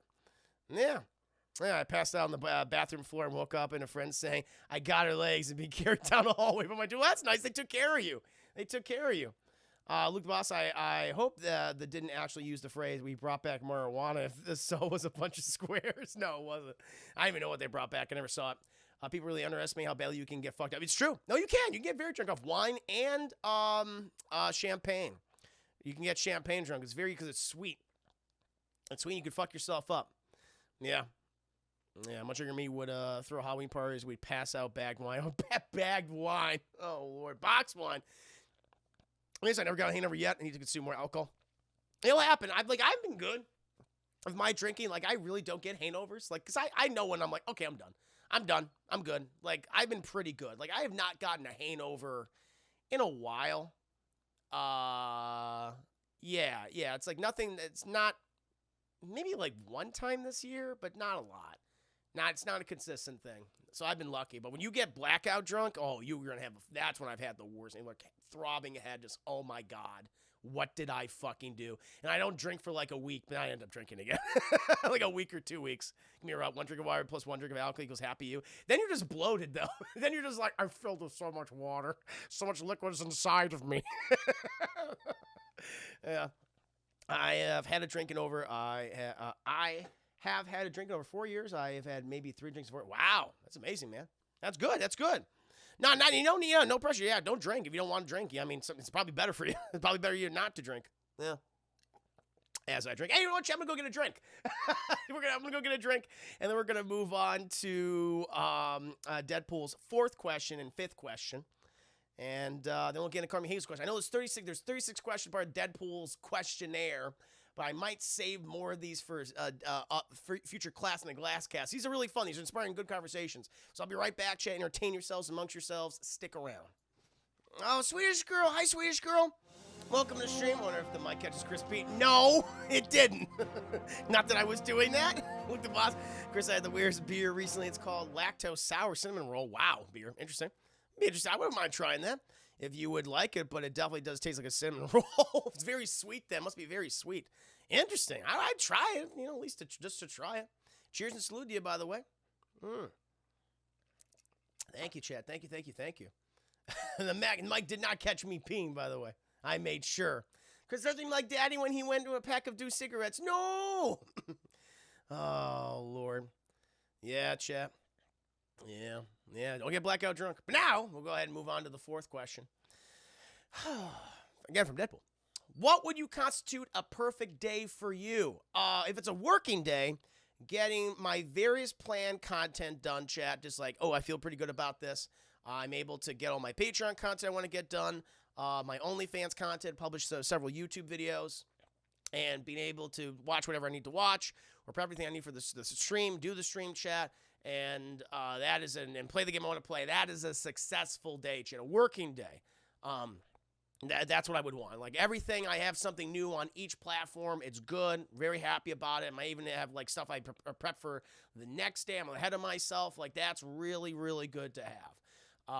Outside of that, like, maybe a non-working day, just a day where I'm just able to decompress. Like, literally, I can do anything I want.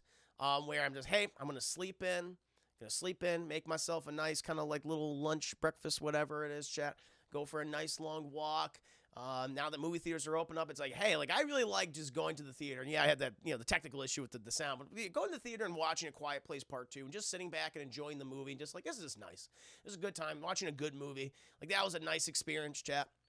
I remember just, it was even simple. Like I went to the gas station like near the theater or whatever, and I got I got a coffee there and I got a sandwich there. It was a small thing, but just just sitting there and there's like this nice view where I am. So I just parked my car, just ate my coffee drink, and just relax.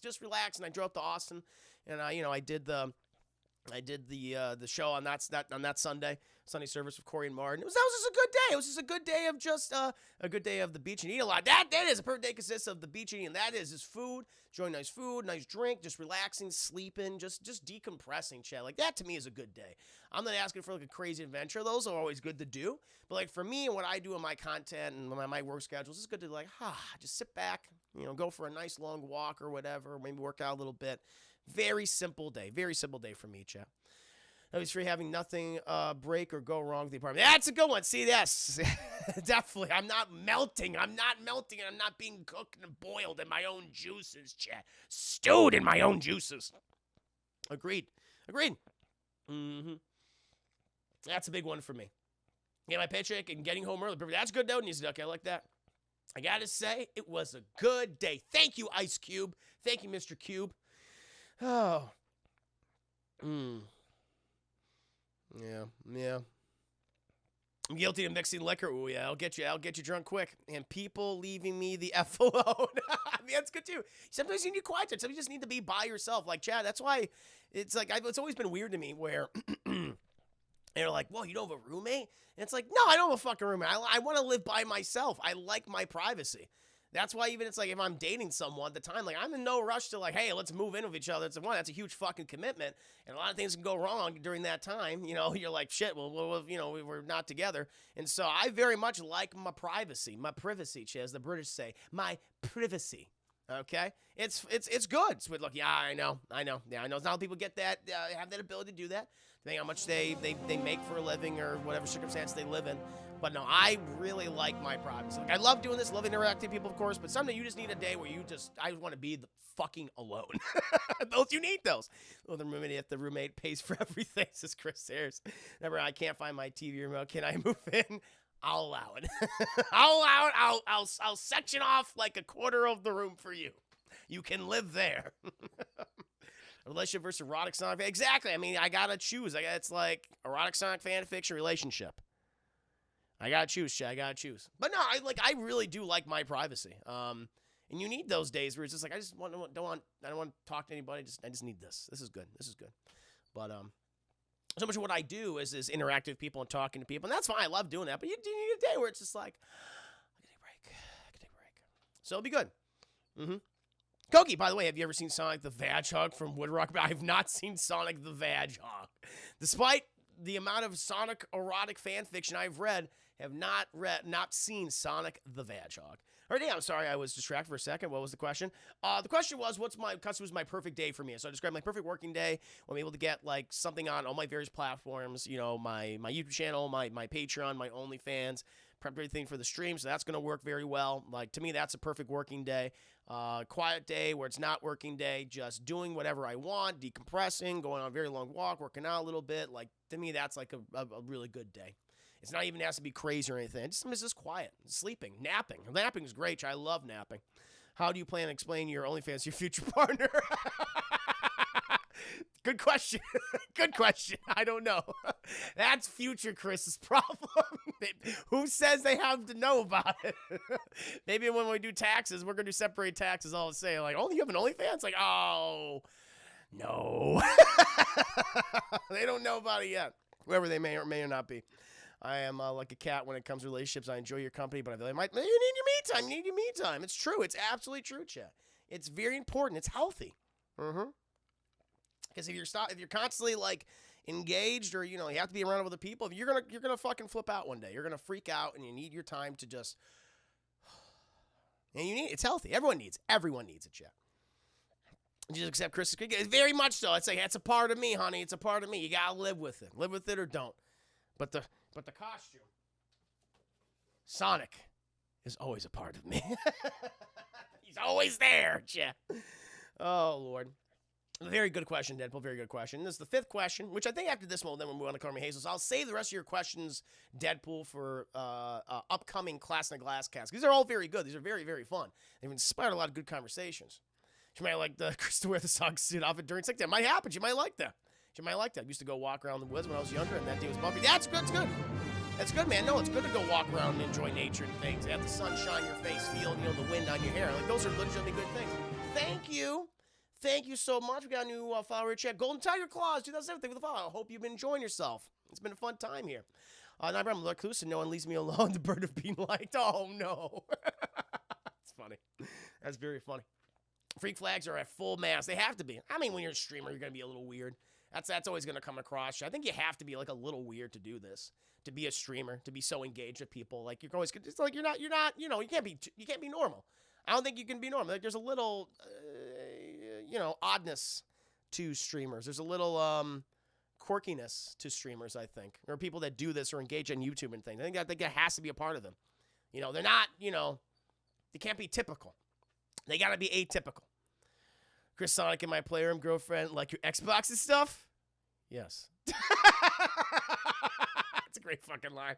I love that. That line, that's one of my favorite lines from, 50 Shades. This is my playroom. Like your Xbox and stuff? That was so good. Say words gotta go fast. Gotta go fast. It's gotta slow down. The safe word is Eggman. Oh, Lord, but let's go ahead and get to the final question for right now of Deadpool. And then we'll definitely do more. In the future. When did you last sing to yourself? I sing to myself all the time. I do like, you know, it's my own fucked up lyrics of songs I don't remember. Or like just one line that I'll be just like humming to myself when I'm working on things or whatever. It's like recently, I don't even know why. I think it's because of all these Conjuring first films I've watched, and it's reminded me of Insidious, which James Wan also directed.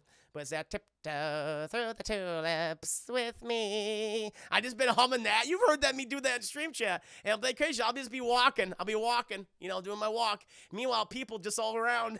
Probably hear me going, tiptoe through the tulips with me. Just fucking freak. Like, what the fuck?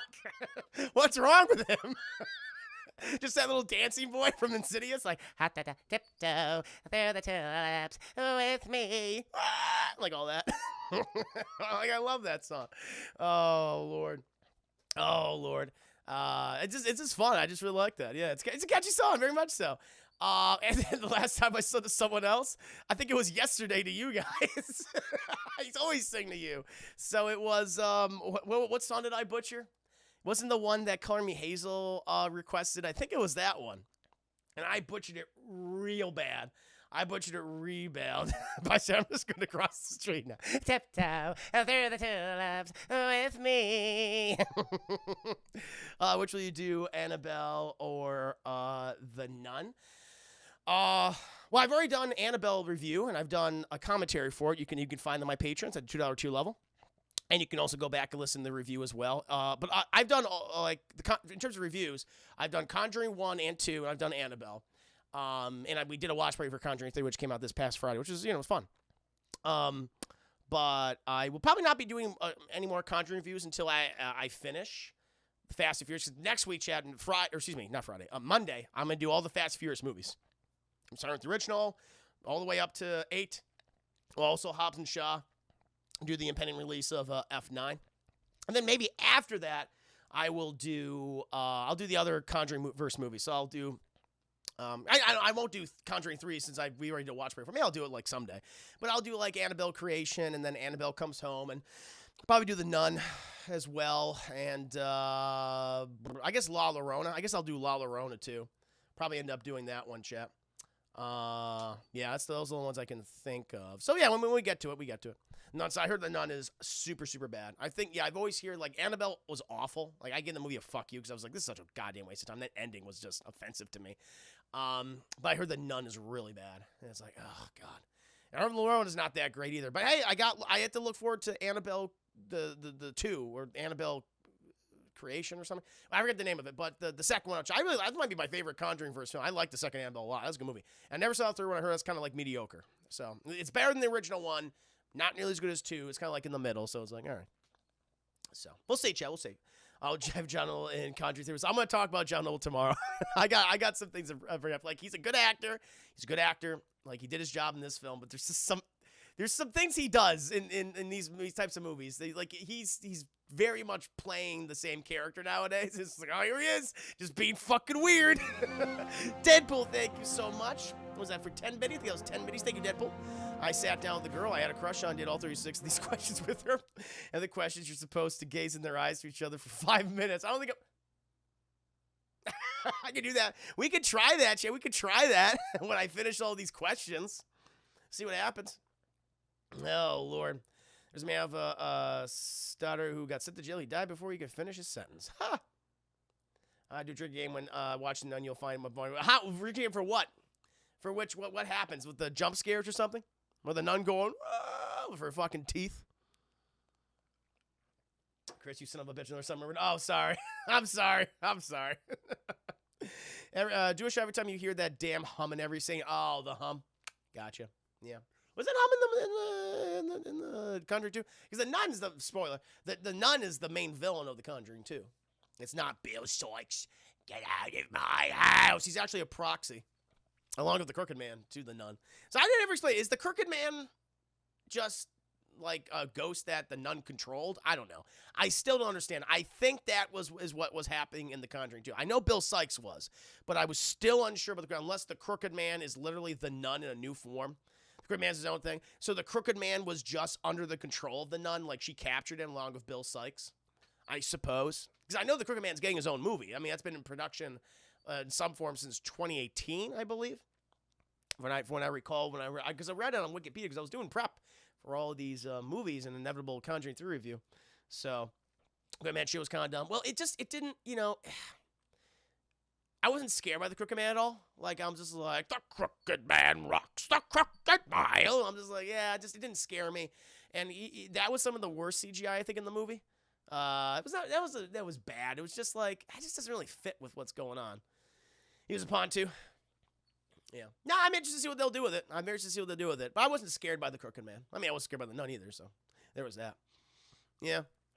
You like the transforming dog? I thought that was so funny. I was like, when I completely forgot about the dog, I was like, oh, at least they didn't kill that dog, thank God. They killed the fuck out of that last dog in that first movie, chat. That was the first victim of that movie. But that second dog, or the Crooked Man just took on its parents. It was pretty goofy. You do a commentary on body horror. Oh, I did. I have done a commentary on several body horror films. If you guys want to check them out, again, Patreon chat. Some of these have been made free. My Alien commentary, Ridley Scott's 1979 Alien, that is free on my Patreon, along with John Carpenter's The Thing. Those, I believe, are both free. You can check those out. Those might also be on YouTube as well. You can get synced up with the movie and watch them. I've also, in terms of body horror, I've also done The Fly, David Cronenberg's The Fly. That one I think you have to be subscribed to. I think you have to be at the $2, possibly $5 tier. I think $2 tier for The Fly. Evil Dead, I do have Evil Dead, which kind of deals with a little bit of body horror. And I did a Night of the Living Dead today. I upload that today. You guys can check that out. I have to publish the video version after the stream, but you got that, which kind of deals with body horror, zombies and things. But no, thank you for asking about that. Yeah. I love doing body horror movies. That's like one of my favorite subgenres of horror. It's so good. Did Cronenberg's son just do something? I don't know. I know he did a film a while back. Was it The Crooked Man, The Boogeyman, The Slender Man, The Candyman, The Hell with These Man? I like The Candyman. I've also done I've done Hellraiser. I've done a full-length video and audio commentary for Hellraiser. That's the other one. Have you had a chance to watch Cruella? I don't know how I feel. No, I haven't watched it yet. No, I don't think I will. I don't think everything I'm hearing about it is just like, I was like, I wasn't really. Everybody, I'm like, I don't think it's worth watching. But I mean, people that liked it, you liked it. I don't want to watch it. If I don't, unless I do a review for it, maybe I'll do, like, one day I'll watch it, but it'll be for a review. I'm in no rush. There's a horror film out called The Djinn. Maybe check. I saw a movie. That's the one that's like the Middle Eastern version, like a ghost movie. I saw a movie called, I think, The Djinn, like years ago at Fantastic Fest. I don't know if it's the same film. Maybe they finally picked it up or something. I remember watching the movie. I thought it was fun. Again, I'm not a big ghost movie guy, and that movie was it was interesting because it was set in like 1980s Iran. This is after this is during the Iran hostage crisis and everything like that. And it was doing the political and societal ramifications and political and cultural ramifications of that. And it was a ghost movie. It was interesting. It was interesting at the very least because you don't have to see that. Similar to Come and Play. I saw Come and Play again. I didn't particularly care for Come and Play. Did some interesting things, but I was just like, Tommy Hazel. Okay, but where am I? I'm gonna get your questions next, Tommy Hazel. Your questions are next. Indeed. Body is my kryptonite. Oh, see, I'm all about that. I mean, it's scary, but that's why I love it, because it's like, oh my god, because it's your own body rebelling against you. It's horrifying. That's why things like Alien, The Thing, The Fly work for me so well. Oh, it's not the Samuel Nugent film. Gotcha. Also, yeah, isn't a jinn like a genie? It's like a genie. Yay, come here, happy. Give me home, basically. Yeah. It's kind of like the movie I saw. I guess it's a little different, though. But no, thank you, Deadpool, for those questions. Really do appreciate it. But now I will save your other. I'll say you have 36 questions, so I'll go through. I'll do like a big block of them every time I do Class in a Glass cast. These are very fun. I really do like them. Then we can stare into each other's eyes, chat, for 5 minutes. Be good. And now, chat, we'll move on to Color Me Hazel's questions, chat. And she's asked me, create a movie plot for the Juicy Gain space. And you didn't say not to use you, Color Me Hazel, so I'm using you in this movie plot. There is nothing you can do. There's nothing you could do. You messed up. And you're gonna be in this movie. I've already concocted this scenario. So, chat, my story. We follow a group of Juicy Gain members, chat, okay? They're doing a fucking trucking job in space, chat. We are blue-collar space truckers, okay? And we have a full crew, chat. We have Captain Color Me Hazel. Captain Color Me Hazel with co-captain Christopher Herman. He's also on the ship, too. And they're like co-captains and stuff. They're flying the ship. We also have Swedish Girl, and she is the chef, always making Swedish meatballs. It's like that's the only thing she knows, and she keeps stuffing us filled with Swedish meatballs. Stop it, we're gonna explode one day. That's the only thing she knows. She's the ship's cook. We then also have Lieutenant Joshua Ray Romano Herbert, chat. He's like second in command after Color Me Hazel and me, because we're like co-captains and stuff. But Josh is there, and he wants to be like super important too. He's like, yeah, I'm gonna get one up on these two someday. Also, chat, we have Nia Brownie. She's a new member of the crew, and she's like, she entertains, she does all the dances, she twerks and stuff, and it's like, oh, it's great. She's great, but she's a new member of the crew. We don't really know her very well, but we through the power of dance, chat, we were all bonding. This is not like the idea of space truckers. Also, chat, other people that have joined the crew, we also have Kingpin Larry, and Arsenic, and they are best friends. And they repair the ship when the ship is broken. And that's what they do. I'm the chef, poor crew. You're the chef, Swedish Girl. Always stuffing us with the Swedish meatballs all the time. Only black people, a person dancing on show, like where this is going. No, I got Kingpin Larry in there. He's there. I got him in there. He's black. He's black, right? So we're flying back. We got a ton of broccoli. We're shipping a ton of space broccoli, and it's the biggest commodity in the galaxy. And the people of Earth, they need the broccoli. Like, broccolis had to be transported like off-world because everyone's lusting after it all the time, doing horrible things to the broccoli. And they have the broccoli plants, right? And we shipping it back to Earth so people aren't lusting after and killing each other, ripping each other apart for the broccoli. And so, but chat, we get a beep and bop, and we get a boop. We get a beep bop boop because something on this world which we have never been to before, chat. There's a distress call, and no one's answering it. And, Color Me Hazel and I, like, we know every time we know, because we read the manuals, we got to go down there and check and see what's up, like who sent out this distress call. And so we go down, and so you go down. At least you didn't die. We didn't die. And so we go down to the planet, Jay. We go down to the planet, we land. The ship gets kind of messed up and stuff because we realize that what we don't understand, because it looks like just mountains and stuff and rocks, but no, Jay, it's actually just perfectly fossilized broccoli. This is a broccoli world, Jay. It's like, whoa, but we know where all the broccoli planets are. Then why the hell is this broccoli planet? It doesn't make any sense, but it's fossil. It's like it's been there forever. And so we have an away team, and the away team is made up of me, It's me, chat.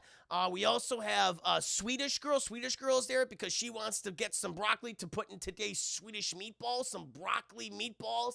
And also Josh, because Josh is like, I'm going to run this fucking ship one day.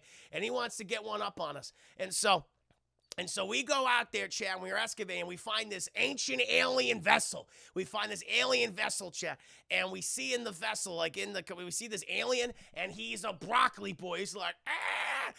Looks like broccoli was growing all over him, chat. It's like, oh my God, what happened? And then we see there's like a hole in the ship, and we go down the hole, and Josh is like, I'll go first. And he goes down, it's like a cargo area. It's like a cargo area, chat, and we see like these perfectly just all beautiful, giant, plump, thick, girthy broccoli stalks. There's this, oh my God, they're beautiful. Like these giant mushroom broccoli stalks. And Josh goes down there, he's like, oh, the broccoli. And he picks it up, chat, and the broccoli comes alive, and it goes, brah! And it starts like attacking him, chat, in his face and stuff.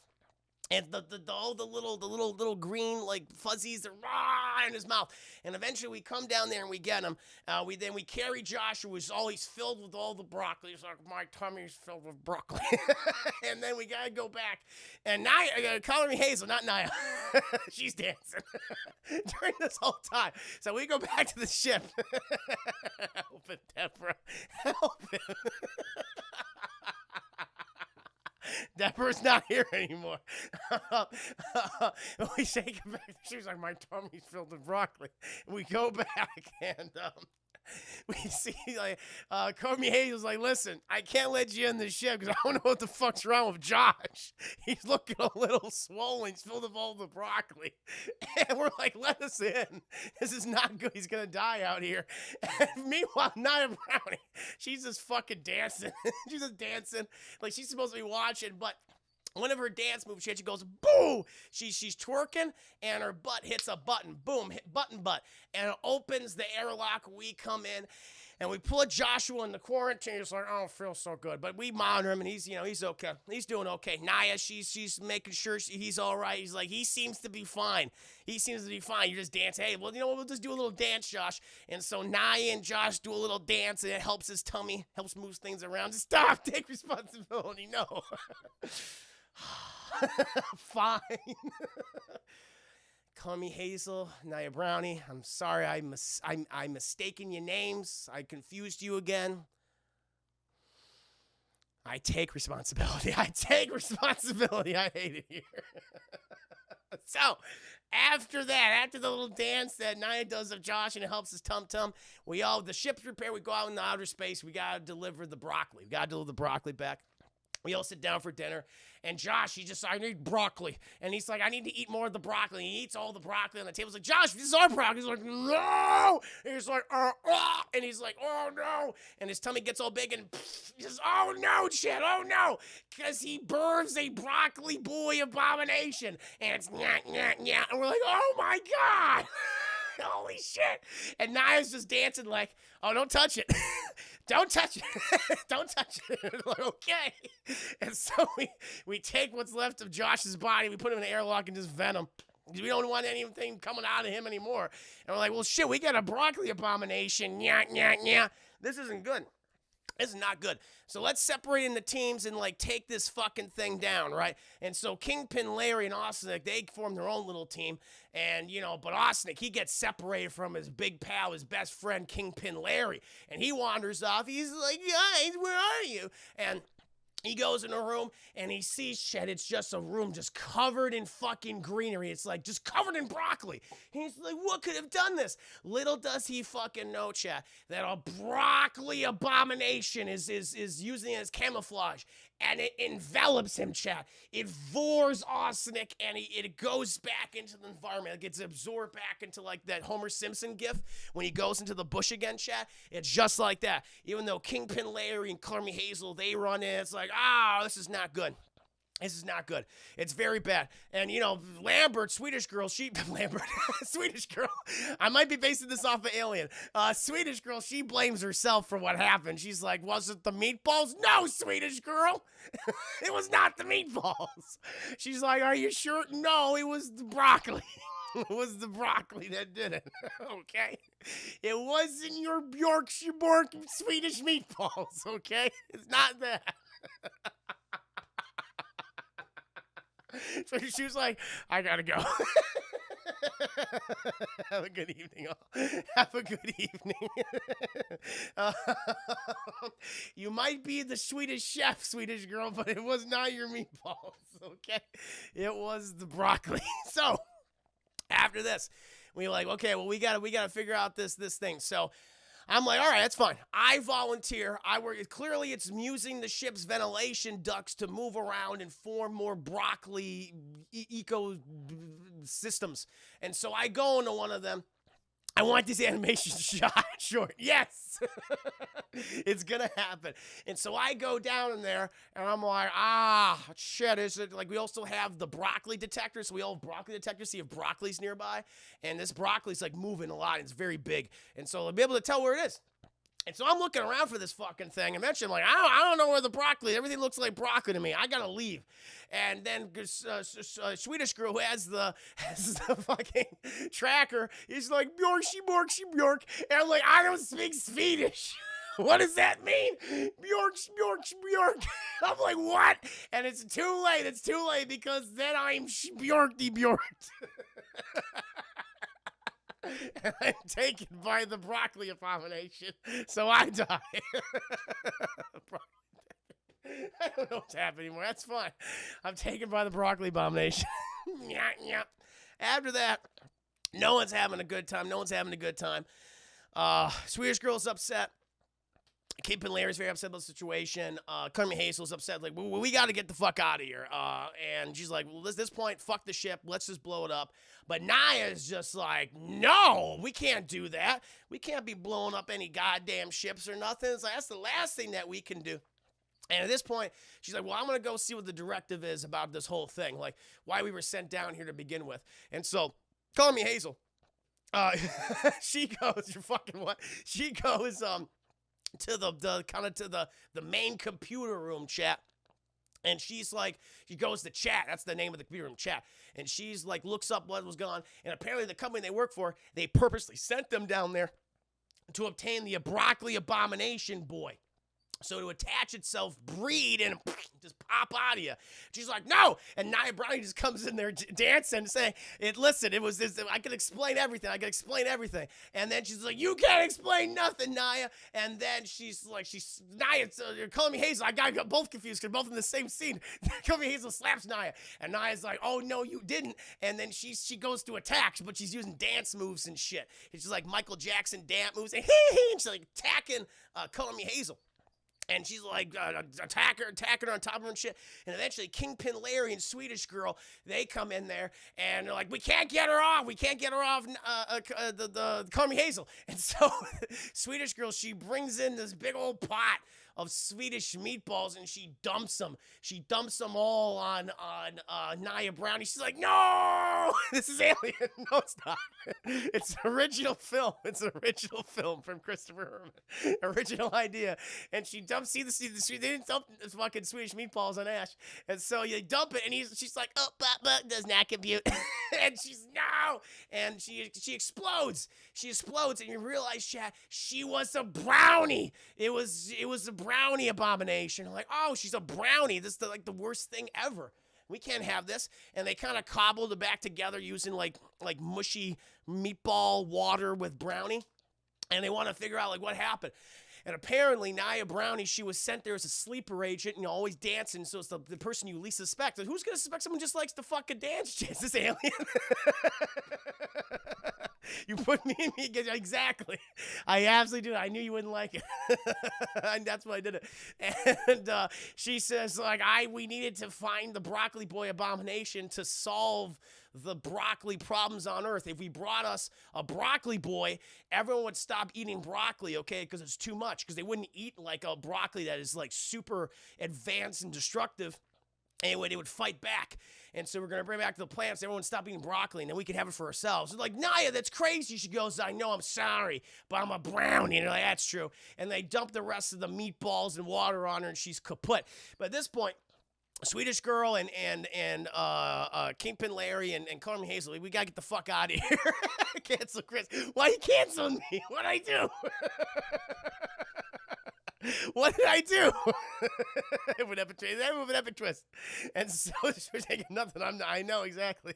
So yeah, we gotta blow up the ship at this point. It's covered in broccoli. It's not good. And so Kingpin Larry and Swedish girl, they're getting all the oxygen, all the broccoli ready. Chicken wait. Thank you so much for getting this up. Thank you so much. What I want her into? Oh, just a little scenario I cooked up. that Kermit Hazel asked me to create. I want a Juicy Gain movie in space. And I may have liberally taken from Alien. So they're getting all the broccoli and oxygen that they need. But little do they know, they hear the broccoli abomination coming. And, you know, Swedish girl, she doesn't have any more Swedish meatballs. She's like, no! It gets her. It gets her. Keeping Larry tries to get over there, and he tries to stop it, but he's got to with broccoli over, Chad. They get broccoli. Luke the Boss, thank you for the mini, Chris. I tried pitching this to all the extreme service. They all said no except Crackle. I'll take it. I'll get some money from it. Oh, my Lord. You better do some songs. Why? This is great. Artie's liking it.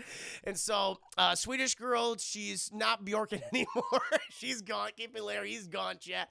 And the only ones that are left are Color Me Hazel, Captain Color Me Hazel, and the Broccoli Boy Abomination. So she's getting all the things that she needs in the ship. She goes down because she hears like someone going, ah, bwah, bwah, bwah, yeah, but it doesn't sound. It does not sound like the Broccoli Boy Abomination. It's saying the same things as it typically does, but it sounds different. She goes down there, and she sees me, chat. I'm glued to the wall, and I'm like halfway into becoming like a Broccoli Boy Abomination, chat. And you also see Austinic, and he's glued to the wall, and he's mostly broccoli at this point. And so apparently, Chad, what the Broccoli Abomination does in the absence of a Broccoli Queen, it like regurgitates broccoli stuff on you, and you slowly transform into one. And I'm like, Carmen Hazel, and she's like, I gotta kill you, and she burns me alive. That's how Parsley was conceived, exactly, is how it happened. Is so Parsley was done away with. And so I was killed, and Austinic was killed. At this point, Carmen Hazel, she's got to get out of the ship, so she evacuates Chad. She sets the ship to self-destruct. Woo! And she boards the emergency vessel, Chad, but she realizes, oh, God, too late, that the whole thing is covered in broccoli, and she knows the Broccoli Boy Abomination is there. And he goes, wah! And he comes out and tries to grab her, Chad, but thank God she had a harpoon gun, magically, and she shoots the Broccoli Boy through his major stem. And he's like, no! And as she shoots out of the back of the spaceship, he's like, ah! But he's still hanging on. And she activates the engines, which are broccoli-proof. So even though Broccoli Boy tried to, like, get inside of there, just eradicates him, chat, burns the broccoli, and he is lost in space. And then Color Me Hazel, she records a message saying, like, I fucking hate broccoli. I can't wait to get back to her so we can all stop eating it. And that, my friends, is Broccoli Boy Abomination, the movie starring the Juicy Gang. I hope you all liked it. I hope you liked it. Broccoli proof, yeah. Oh, shit. Which organ did I stumble into? Oh, it's one of my own making. I'm also sorry. I also want to take a moment to apologize to everyone in the story. That I want to apologize to Color Me Hazel. Color Me Hazel, me, Swedish Girl, Josh, Naya, Kingpin, Larry, Austinic. I take responsibility. I take responsibility. Take a shot every time he says broccoli. I say it a lot. You'll all be fucking dead by this point.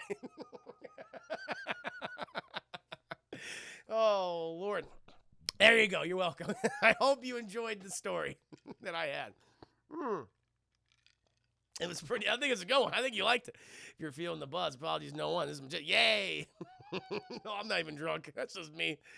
Oh, damn you. Oh, my Lord.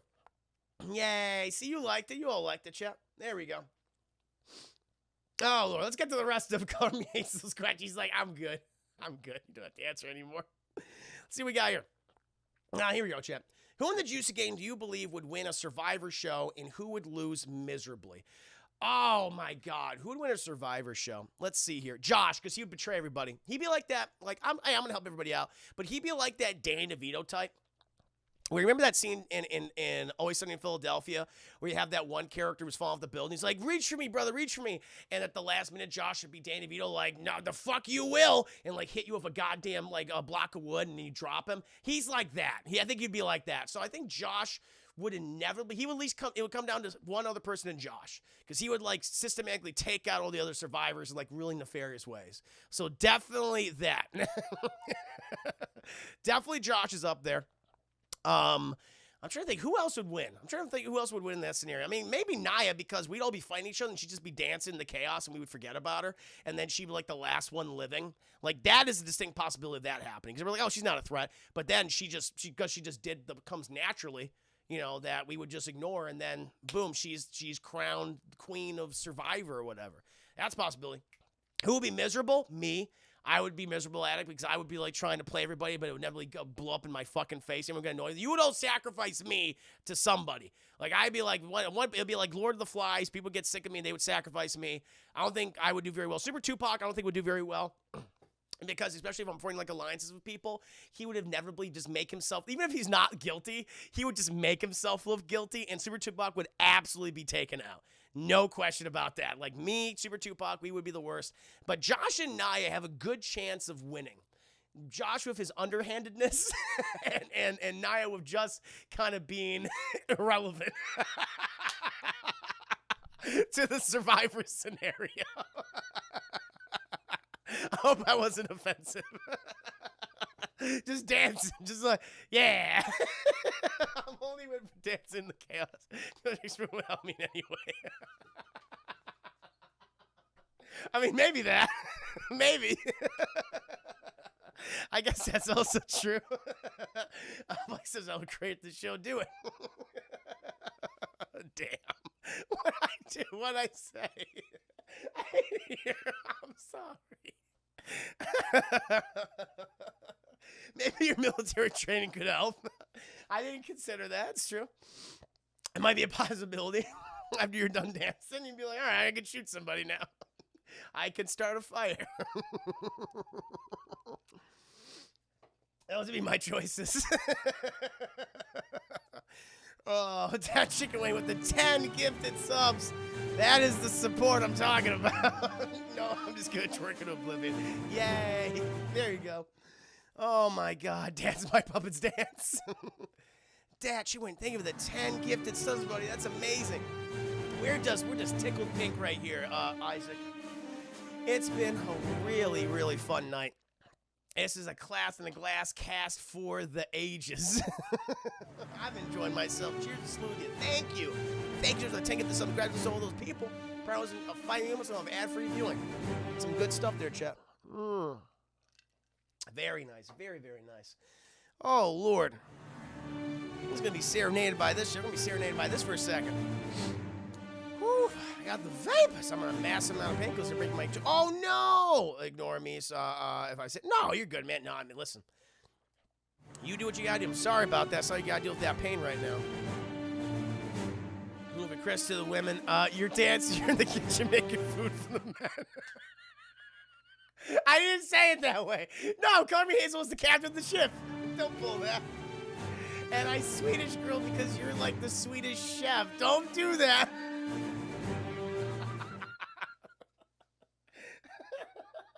Uh-oh. Uh-oh. I think I'm gonna get in trouble. Sing that chicken wing a song. I think I might have to. I did have 2 women characters in the movie. One's just dancing, the other one's cooking food. Oh no. Oh no. Why only black people gotta be dancing on the ship, Chris? Kingpin Larry wasn't dancing. He wasn't dancing. He was doing stuff. Oh my Lord. That's a good point. That's good. Very sexist. That was very sexist stuff of me. Oh, my cat's an unacceptable dancer. I love it. It wasn't black enough, barely. Now you lie. No, I'm not lying. Oh, my Lord. Oh, he is White Chris. He does go by White Chris often enough. That is true. Oh, my God. I'm gonna oh, Chad, I'm laughing so much my cough. Thatcher going, Isaac, thank you so much for the 10 gifted subs. That was so kind of you. So kind of you. Oh, Lord. That's good. That's good. Oh, no. That you going to think of another 200 biddies? I appreciate it. Oh, my Lord. Thank you, man. Thank you so much, Chet. You're killing me here. Oh, my God. All right. Get the next question from Color Me Hazel if you want me to continue. If you could choose anyone that you game to go on vacation with, who would you choose and where would you guys go? I would go with Josh and we would go to Hawaii to visit you, Color Me Hazel. That's what we do. And you'd have to show us all around Hawaii and all the cool locations and stuff. Young white canceled daddy. That's certain ring to it. Young canceled daddy. Or young white canceled daddy. I like that. Oh, okay. Why can only take one person? And I confuse you. Nia Brownie, you would already be there because I would constantly call Carmi Hazel Nia Brownie. So why would I all of Hawaii? Fine. I'm out of here. But you're already there in a way. In a way, you are there. Okay, if I have to take you, but you'd be doing dancing on the beach and the hula skirts and all that. That's all you'd be doing. Damn. No. I only took one person. I know Carmen Hazel would hate it. She'd hate it. Chris Hansen here. Oh, Lord. Oh, everyone's sad. I'm sorry. I knew someone would be sad. See, Carmen Hazel comes up with these questions that make me the villain. I see what she's doing. Like in all of the 8 islands. Whichever the one you're on, that one. Which one you're on again? Oahu? Is that what it is? Which one is it? No, I laugh to keep from crying. I remember this juice guy, this cup. I've had a few of these. No, I just got the giggles. I just have the giggles today. I just have the giggles. I love the viewership just goes from like 50 to 37. Like, well, fuck you. Oh, that's good. No, I know it's getting late at this point. Thank you so much, Cosmic Cosmic Joaquin will call you my new Huckleberry. Appreciate all the support. You'll never know now. I think I'll know now. Oh, Lord. Oh, it's funny. That is so goddamn funny. All right. That'd be my answer. I'll never know. She's like, I'll never tell you what line I'm on. Oh. Well, it's midnight. It's 1:43 for me right now, so it might be late for a lot of people. As you know, Chris considers coming Hazel and I burn the same. I'm going to cry in my shower after this. No. I'll do a song. I'll do a song before I leave. We got another question. It's from Carmen Hazel. If you could set up a date for Edbot and Nightbot, where would the date be and what would they do? I would send them to Tron World, like 1984 Tron World, where Jeff Bridges was. I would have them play Light Cycle, enjoy some of that Powerade water that they drink from, have them beep, bop, and boop to their heart's content. That's what I would do, and that would be the date. That would be the date. It's barely 9 here. 9 p.m. But it's 1:43. There's time zones. I know y'all living on CT time, but goddamn, I'm missing some late night, whatever. Ooh, oh yeah, those are some good nights, man. I'm going to the Goodwill with the rest of the unused technology. Damn. Holy shit, you think I'm mean. You guys think I'm mean. Oh, my Lord. Anaya that comment. Oh, my God. Thank you so much. Jedi Dialu. Jedi, thanks so much for the follow. You might Huckberry, welcome to stream. Hope you're enjoying yourself and having a fun night. I'll cash it or something. Definitely have you cash it. We'll do something before I leave. Let's see, it's 2:43 the next day where I'm at. Woo, that's late. That's Eastern. That's Eastern Standard Time. All right. That's what I would do, Jay. Have them go to Tron World, have them play Light Cycle all day, enjoy some of that Powerade water, and have them beep, bop, and boop to their heart's content. That's what they need. And now, Chad, we're on to the last and final question from Color Me Hazel. Now that you know that Keith Urban Huckleberry Finn is Super Tupac, what are your thoughts about his dating choices, decisions? I don't know if Super Tupac has not been here in a while. I don't know if he's happy with me. I don't think he's like some of the scenarios that I've concocted involving him, or or the how we've commented on his dating life. I don't know. I've not seen him in a while. But you know, on the outside, not great decisions. He's crying in his mansion, I guess so. It's my Instagram. This is my Instagram, whatever he said. Not the best decision. But the thing is, though, like, not the best decision. However, if she likes them, the more power to them. If she's responding well to it, then it's just like, I mean, hey, you know, if that's working out. But yeah, I mean, going to like literally paint a fence or pick up trash on the beach, not my ideal dating ideas, but clearly it's working out for him. Welcome to my Instagram. That's what it is. If you said something you knew, I don't think I did. I have not seen him in a long time, though. It's been like, when was the last time Super Dubuck was here? I hope everything's okay. Welcome to my Instagram. I hope everything's going well for him. He might be busy. Hey, he's got a lady in his life, you know? Doesn't have time for me. Doesn't have time for us, chat. He's wooing a lady as we speak. So, you know, they can't be watching Chris Herman play Mass Effect 2 and talking about The Conjuring and Gravity Falls or whatever. I get it. Guys, better things to do. We don't know that. He was dating more than one. What? He was? What? At the same time? Wow. Mm-hmm. This Grip song is hilarious. KC, welcome to the stream. Well, Chris, hope your evening is going well. It's going very well, man. It's been a hilarious evening. I've offended many people. I've offended and insulted many people. Like I said, I have no work to say. I'm also a big boy. Also, these motherfuckers are blasting me, so can't sleep. Oh, shit, I'm sorry. Oh, damn, he was going to take the second girl to paint a fence. I don't understand that. Hey, I mean, does she like that? Does she like painting fences? I love that he was sharing all this with you. Oh, okay, so I just finished a quick stream before. Nice. Saw the crew chatting, so jumped in, say hi, and hang out. Yeah, no, this is this Class in the Glass cast for Acid with Sass, where answering my patron questions, or my patrons' Patreon questions, reverse it, my patrons' Patreon questions. And it's been fun and very good. I actually just got to the last question of the evening. We've been doing this for about 3 hours now. Over 3 hours and some change, chat. Me strongly advise against it. I get that. Yeah. It's weird. I wonder how he spat in his wine. I heard about that. Like he took a bite of strawberry and went, bleh. I think he heard that.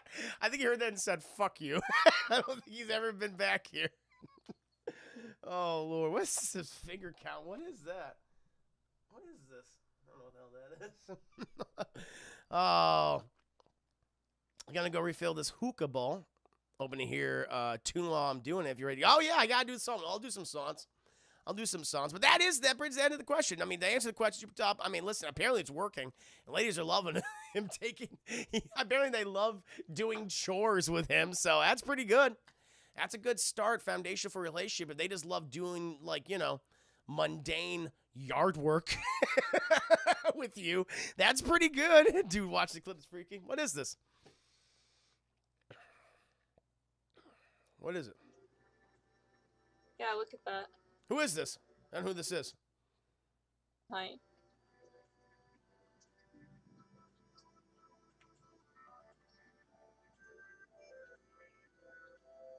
Oh, account? Okay. I don't know what's happening.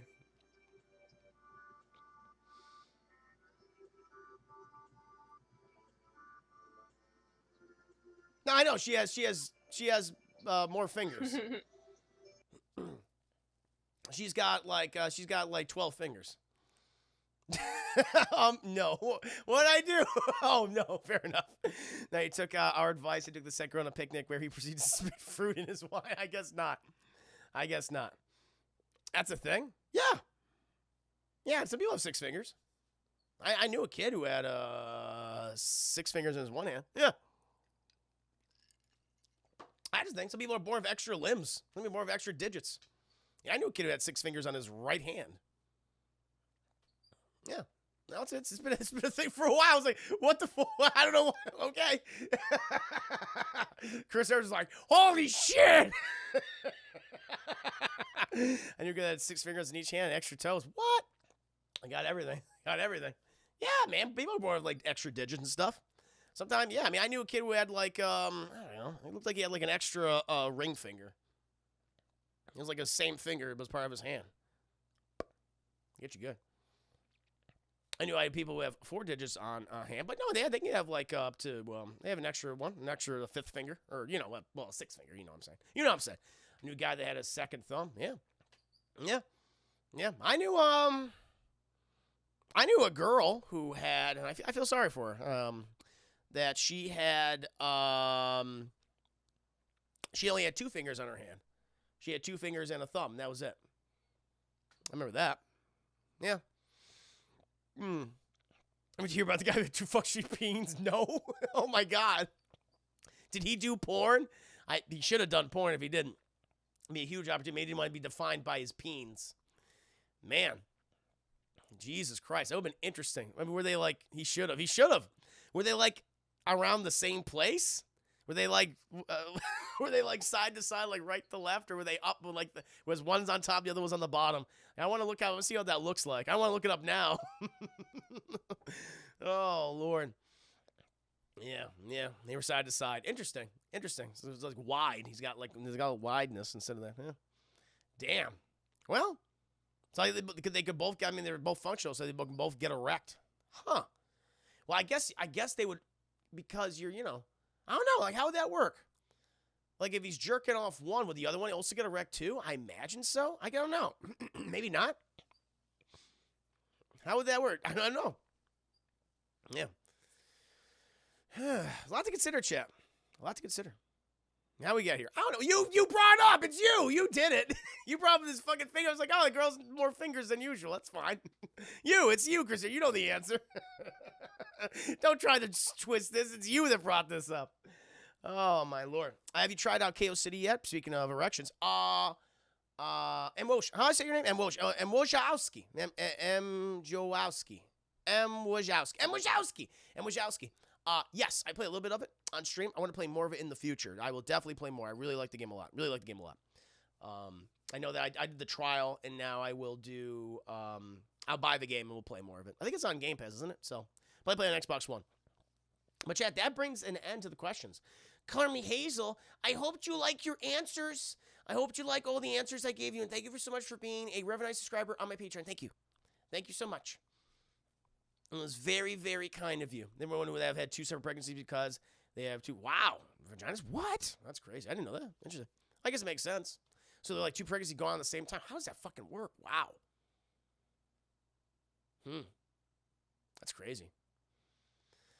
Oh, so is that been crushing? Oh, no, man. It's on Game Pass. Nice. I'll pick it up on Game Pass. No, I really liked it. When I played, the thing is, I had a lot of technical difficulties, though. There was, like, major rubber banding, and that was such a, kind of kills the fun. But what I played of it, when it was working, I really dug it. So hopefully they solve those issues. I blame McDonald's. McDonald's gives you 2 vagines, multiple peens, and many fingers. So what happens, Chaz, what happens? But call me Hazel. I want to know the Chaz Weird's thing. They played in the background while being intimate. I've talked about that. I told you what mine was. For those who have not answered yet. Yeah, she already got my answer. I'll tell what my answer was again to get it started. Jaws. My ex-girlfriend and I, my former significant other, we got on the Jaws. As Robert Shaw was going,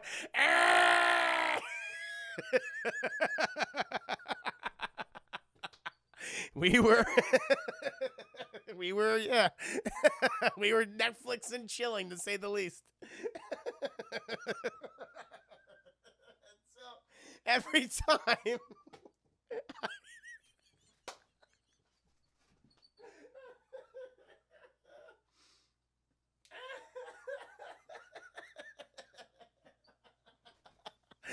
every time I see that movie now, and I get to the part where Robert Shaw is being eaten alive by that fucking shark, I'll be like, that's what's always going to be with me. Even when I'm like a 75-year-old man, 100-year-old man, I ever watch Jaws with my wife or my children, grandchildren, or great-grandchildren, I'll be like, Dad, why are you laughing, Grandpa? Wouldn't you like to know? Did you eat her alive? Shame on you with those. Oh. What are you guys saying? Blackson and Kill Bill is the one to remember the most. I bet you get erect while watching that. I was like, oh. Grandpa's always gets excited during these movies. Yeah. I always remember Hot Fuzz for never watched it. Wow. Oh, wow. Interesting. That's a funny movie. We just watched that today. Oh, my God. Now I always know that. Whoo, Lord. Lord.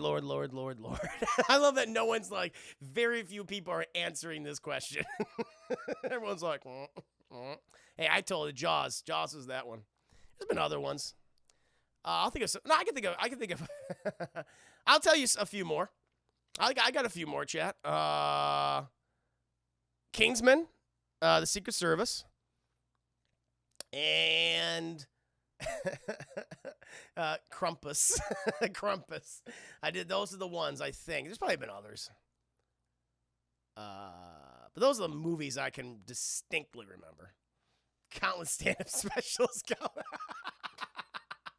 Oh, that's good. Pineapple Express for you, Black Citizen? Yeah. I have an answer, but you're not going to like. You didn't no answer. No, say it, come Hazel. I'm here. Here comes that rain. What? Witness me, chat. Nick Diaz. Thank you so much for the rain. Everybody on the dance floor. Rain. Oh, boy. What a topic to come into. We're, welcome to the community. Nick Diaz, one of the backbones. DT community. Make sure they got him his own goddamn car. We're talking about movies that we've had sex to. So, like, movies go on in the background, but we're, engaging in the sexual activities. Mine, Jaws, especially when Robert Shaw was getting eaten alive. Jaws, Kingsman the Secret Service, and Krampus were some of the big ones that I remember distinctly. No, happy to be up, man. Happy to be up. Beverly Hills Cop from you, Nia Brownie. Nice. Very nice. American Pie, waiting for you, Swedish girl. What's your answer coming, Hayes? I'm very curious. No, the weirdest thing playing in the... Oh, weirdest thing playing in the background? Yeah, it must have been Jaws. No, movies. Yeah, that's right. The weirdest thing playing in the background. I guess, yeah, Jaws. Movies. Definitely Jaws. Incredibles is the only one on top of my head. Damn. Oh, Lord. Yeah. Just throw Coming to America out there. Oh, look at you changing the word and the letters. What is yours, Carmi Hazel? I want to know. You said you were going to tell us. You said we're not going to like it. I want to know. I'm very curious about this. No.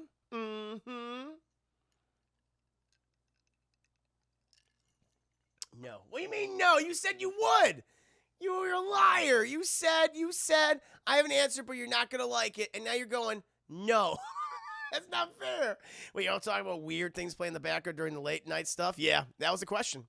Well, it was a question before, but Carmi Hazel wanted to ask the chat. And this was asked in my last, so I do Class Night Glasscast, which is kind of like my Patreon podcast, videocast, livecast, where my patrons get to ask me questions. And that was a question that she asked me, I think, last week, or someone did. It was maybe she just asked me, like, in general. Yeah, I'm answering. I answered now. She wants to know other people's. So I'm very curious about this. Listening to Billy laugh while I'm doing is awful. Oh, no. Look like a goddamn Joker. Oh, Lord. No cake shaming here. Mine was the first Blade in the back movie. That's fine. TMNT 1 for you. Cowabunga. One of the Pirates of the Caribbean. Fair enough. Those are long movies, so I buy it. That actually makes a lot of sense, because this was like, all right, this movie's going to keep on going. You want to fucking do it? And you're like, hell yeah. That actually makes a lot of sense, Swedish girl. I buy that. It's a great question. I went to the barbershop, and they had Infinity War, but it was still in theaters. Oh, shit, on the bootleg. It's cool to know someone walk up to you and scream in your ear while you're fucking... That's the commercials of Mook. Yeah, this is like... Right, do you have erectile dysfunction? I don't. Does it look like I do? All right, Twitch play in the background. Which Twitch? What were you doing? Whose Twitch was it? Whose Twitch channel did you have play in the background? And what stream was it? What gameplay was going on and/or movie review? Now I want to know. Now I'm very interested to hear this. Oh, that's a good question. As soon as Comey Hazel asks answers, I want to ask you, what was it, Comey Hazel? KC love when I can watch a bad movie review and Billy just goes, Joker laughed his butt off. Steel review and Cry Dog have the best bad movie reviews. Oh yeah, there's some good ones. That like, whoa, like that one guy just like, oh god, humming, witness. I tried to introduce a woman to Vampire Hunter D. She was like, nah, not upset. Oh, it happens, man. Kill Bill Film Express, Friday the 13th, Part 6, Lord of the Rings, and a birth control commercial where some I had sex to. Nice, man. Look at that. Fighting the power, fighting the system. Carmen Hazel refused to answer, but I imagine I know whose stream she was. It was my stream. Well, it was my stream. Do you remember? I mean, they were engaged in other things. Maybe you don't remember. But what was the topic of that day? I'm very curious about that. What was I talking about? Pokemon for you, Knife. Gotta catch 'em all, Pokemon. It was yours, but in my defense, you were on mute. Okay, fair. No, it's fine. So you just saw me. What was the video, if you remember? What was the content of the stream that day? What review or gameplay was? I'm just curious now. I was like, what was it? The no screen has a big part of a gift. Yeah, it does. I really have to make it definitely like a emote or an alert. No. Chris, stop. What? I'm curious. She brought up. Well, I have a question for you guys. This is Carmen Hazel brought this up. What have you guys ever had sex while watching my stream? Chris, which one was it? Like, are we like I'm breaking boundaries all of a sudden? Like, are we breaking boundaries at this point? Like, really? Like, that's the big ones. Like, oh, Chris, you go too far. It's like bull fucking shit. I go too far. We're past that now. We're way past that. When I'm getting into the details of my viewers' sex lives as they were watching me. Like, oh, Chris, you go too far. I was just curious. Obviously, I don't remember. Fair enough. That's fair. That's totally fair. That's totally fair. Chris, there's no sex. I don't know what that is. Does a BJ count? Yeah, that is sex. Yeah, that's sexual.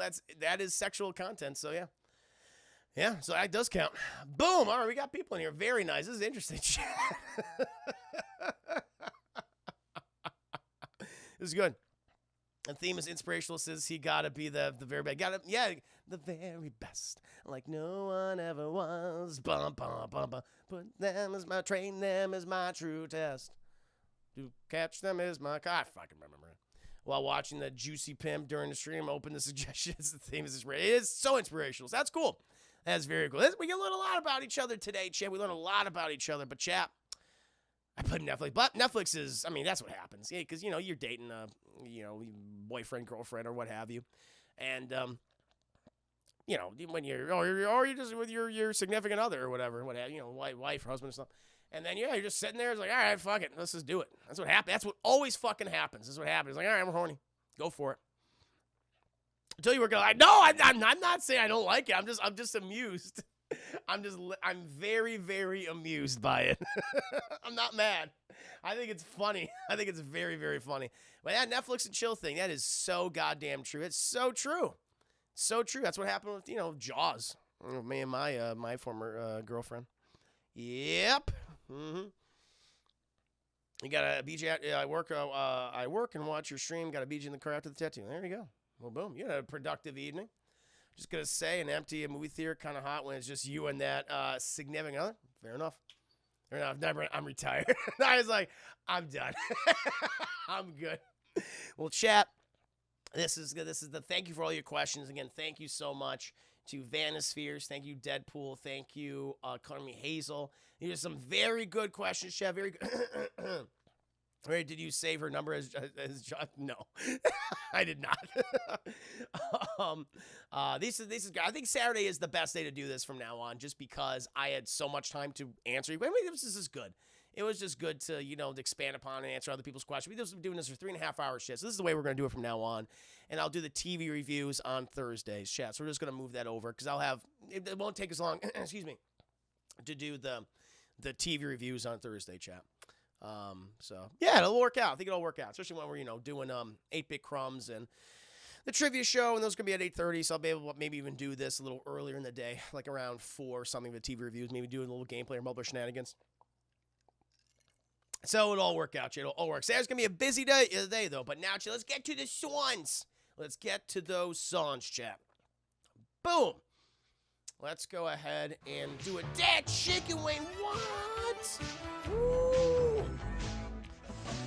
With the 800 biddies. Thank you for joining. I choose for everyone to put in their nasty-ass laundry out there. Hey, we did it. We definitely did it. Now, Brain's like, I'm on it. I'm on it. Like, this is the worst movie to have in the background during snooze to his teeth. Oh, definitely. Oh, yeah. That's not great. Lots of sass in that glass tonight and other things, a lot. It just got very intimate, chat. Got very intimate, specific, and hot. Yeah, what's not to love, you know? Definitely know the teeth. That movie is very scary. You know, just like, oh, fucking Jesus, God. Yep. Excuse me. Oh, chat. I gotta get Mr. Diaz some of these timestamps for The Conjuring 3. Not too many. If you're still here, Mr. Diaz, I won't inundate you with so many. Just a few things that are like off the top of my head. I'm like, this will be good to talk about. This will be good to talk about. This will be good to talk about. I don't know how much we can show, but there's a few things that stand out to me. Yeah, we're all a little freaky. What's this? Chat. Oh my God, my throat's sore after all that laughing. Talking lyrics on demand. The Super Mario Bros. Super Show. The Plumber's Rap. All right, I'll listen to this. I'll let this play so you guys can hear it too. See what this sounds like, chat. The Plumber's Rap. Oh shit. Oh, I can't play it. Oh damn it. Hold on. Super Mario Bros. Super Show theme. Let me play this on YouTube so you guys can hear this and get a sense of it. Okay. Okay.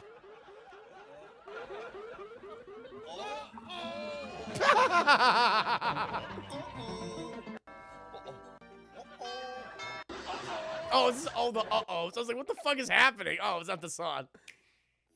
I love that. In front of the Super Mario Bros. Super Show, the plumbing rap, there's a little Switch commercial. That's funny for Nintendo Switch. That's good. I don't know the old Gem knows. Animal Pop Stars. Ugh. Ugh, it makes me sick. Network. Is it Cartoon Network?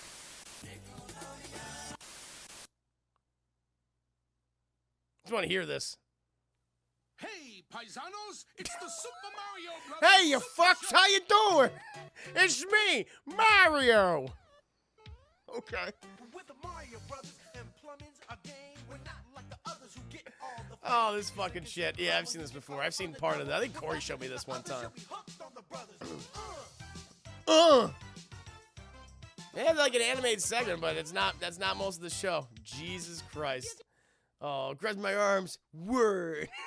All right, I'll sing this. Let me go ahead and get this open. Okay. Excuse me, chat. This is the Plumber's Rap by Lou Albano and Danny Wells. All right, here we go. With the Mario Brothers and plumbing's our game. We're not like the others who get all the fame. If you think us in trouble, you can call us on the double. We're faster than the others. You'll be hooked on the brothers. Hooked on the brothers. Gimme, gimme, gimme, gimme. Yo, you're in for a treat, so hang out to your seat. Get ready for adventure and remarkable feats. You'll meet Koopa, the Toopas, and Princess, and others. Hang with the plumbers. You'll be hooked on the brothers. To the bridge. I said, hooked on the brothers. The brothers. It's the Mario Brothers, and plumbing's the game. Found the secret warp zone while I work on the drain. Lend the princess a hand in the mushroom land. Join the action with the plumbers. You'll be hooked on the brothers. Now, evil Koopa and his troopers are up and misbehaving. They kidnap the princess. Mushroom land needs a saving. Abusing and confusing. Everybody discovers they can't help but be hooked on the brothers. Mario Brothers. I think I did a pretty good job. Chat. Hey, you schmucks. It's me. It's Rapping Mario. Did you poop? A little bit. Goo, my tummy. That she goes to 300 bitties. And it's the farmer bitties. I like boys. Boys. I'll do that one. Oh, boys. I think I might know that song. I gotta listen to it. Think of 300 bitties and thank them into the 500 bitties. Let's do another song. Oh my God. How many songs did you cash in that you Boys. That's pretty good. Made me want to go back and rewatch that. No, you don't. I don't know it. Saying that so matter-of-factly.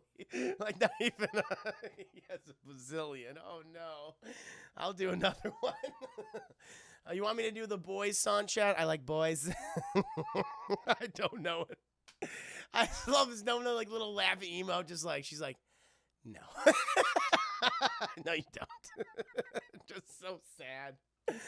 Oh, that's good. I need more of these. I need more of these. Oh, my Lord. It's a bazillion. Oh, you the monkey like that monkey do. I'll do that one. We'll do that one. We'll do that one. We'll do that one. I'll do boys. Whatever it's called. Which I don't think I know. Oh, my Lord, chat. Oh, so good.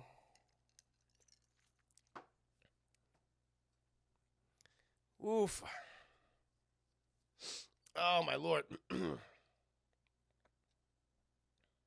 Big time. Oof. Here, one more time. I got. I'll do some more. I'll do some more songs. Yeah, sure. Absolutely. Carnegie, welcome to the stream. Oh, no problem at all, man. I'm doing some songs right now. We'll be ending soon. I'm doing some songs. Yeah. Todrick Hall, I like boys. I'll do this one. Then I'll do some more. I'll do this one, and I'll do the other that chicken wing, and then where the hose at? If you got one, you don't have everybody's. I'll do yours. I'll do one for you. Yes. Here we go. I'll do the Todrick Hall. I like boys. And I never heard this before, chat. So I'm gonna mute this, and I'm gonna get a sense of the song. I'm gonna get a sense of the song, chat. Okay, we support his friendship. Nice, no Cardigan. No, an absolute pleasure to have you here, man. No, I'm glad you support the people. That's awesome. Now I'm just doing some songs right now, serenading, entertaining, wooing, if you will. It's been good, man. I'm gonna mute the stream briefly so I can hear this.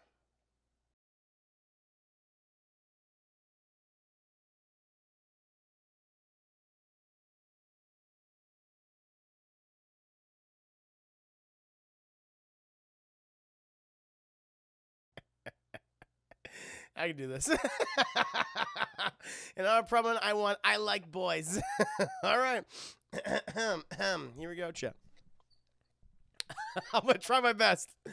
Mama, come, doll, take a seat. There's someone you know that you got to meet. So brace yourself for the big reveal. He's about my height and he's not in heels. Some boys play basketball. He played house with ratchet dolls. It's not Santa Claus. It's time for applause. It's coming out the closet. Mama, I like boys. I like pecs. Like them arms when they flex. Like them print in them sweats. Tell them girls, thank you, next. I like when they text me sexy pics of them. I like when the abs and when there's 6 of them. Tell them girls, I'm sorry, I like boys. Mama, boys like me. I like boys who like boys. Mama, I like boys who like boys. Work. I like boys who like boys. Mama, I like boys who like boys like me. Yeah, boys like me. Yeah, they do. Boys like me. Boys like me. Motherfucking boys like me, bitch. I like when they shake it. I like when they grind real slow. I like when they almost naked. Tell dad I'm so homo. Lights off, doors shut. Tall, dark, clean cut. Thick with a bubble butt. Yup. Mama, I like boys. I like pecs. Like them arms when they flex. Like that print in them sweats. Tell them girls, thank you, next. I like when they text me sexy pics of them. I like when the abs when there's 6 of them.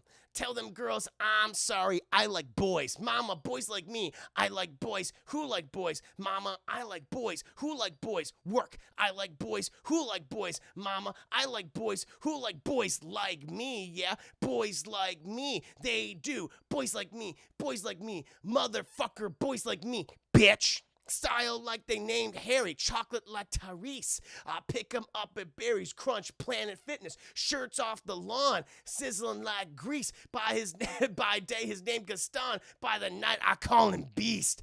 Bitch, B to the O to the Y to the S. Boys will be boys, and the boys, I'm so obsessed. Boys in the gym clothes, boys in a dress. And if boys are a crime, then I'm under arrest. Cause I've been boy crazy since the Boy Scouts. Fuck the closets, let the boys out. Don't be camel when you are a llama. Period, no comma, bring all the drama. Mama, I like boys, I like pecs. I like them arms when they flex. I like that print in them sweats. Tell them girls, thank you next. I like when they text me sexy pics of them. Like them abs when there's 6 of them. Tell them girls, I'm sorry, I like boys. Mama, boys like me. I like boys who like boys. I like boys who like boys. Work. I like boys who like boys. Mama, yes. I like boys who like boys like me. Sorry, boys like me. Not sorry. Boys like me. Boys like motherfucker boys like me. Bitch. End scene. End scene. End scene. Oh, Lord. How's it going? Oh, I hope you like that one, Carmen Hazel. I hope you were pleased. Yay! Dad, you go 200 buddies. Thank you. Ooh. Say with your booty by Snoop Dogg. Say it with your booty. I can do that one. That was amazing. I'm glad you liked that, Carnegie. I'm glad you liked it. We've been having a good time here. Thank you, Jake Wayne. Thank you for the host of the 500 base. Look at all that support back to back, chat. Thank you, thank you, thank you. What's my next song? What's my next song that I will serenade you guys with? I'll do it. I'll do it. I like boys. I like boys with bubble butts. That's my favorite one. Bubble butts. Spider-Man dick. Excuse me? What? I know Cupcake. I've seen her before. Spider-Man dick. Okay, I gotta listen to a little bit of this, get a sense of what this is. I'll be right back.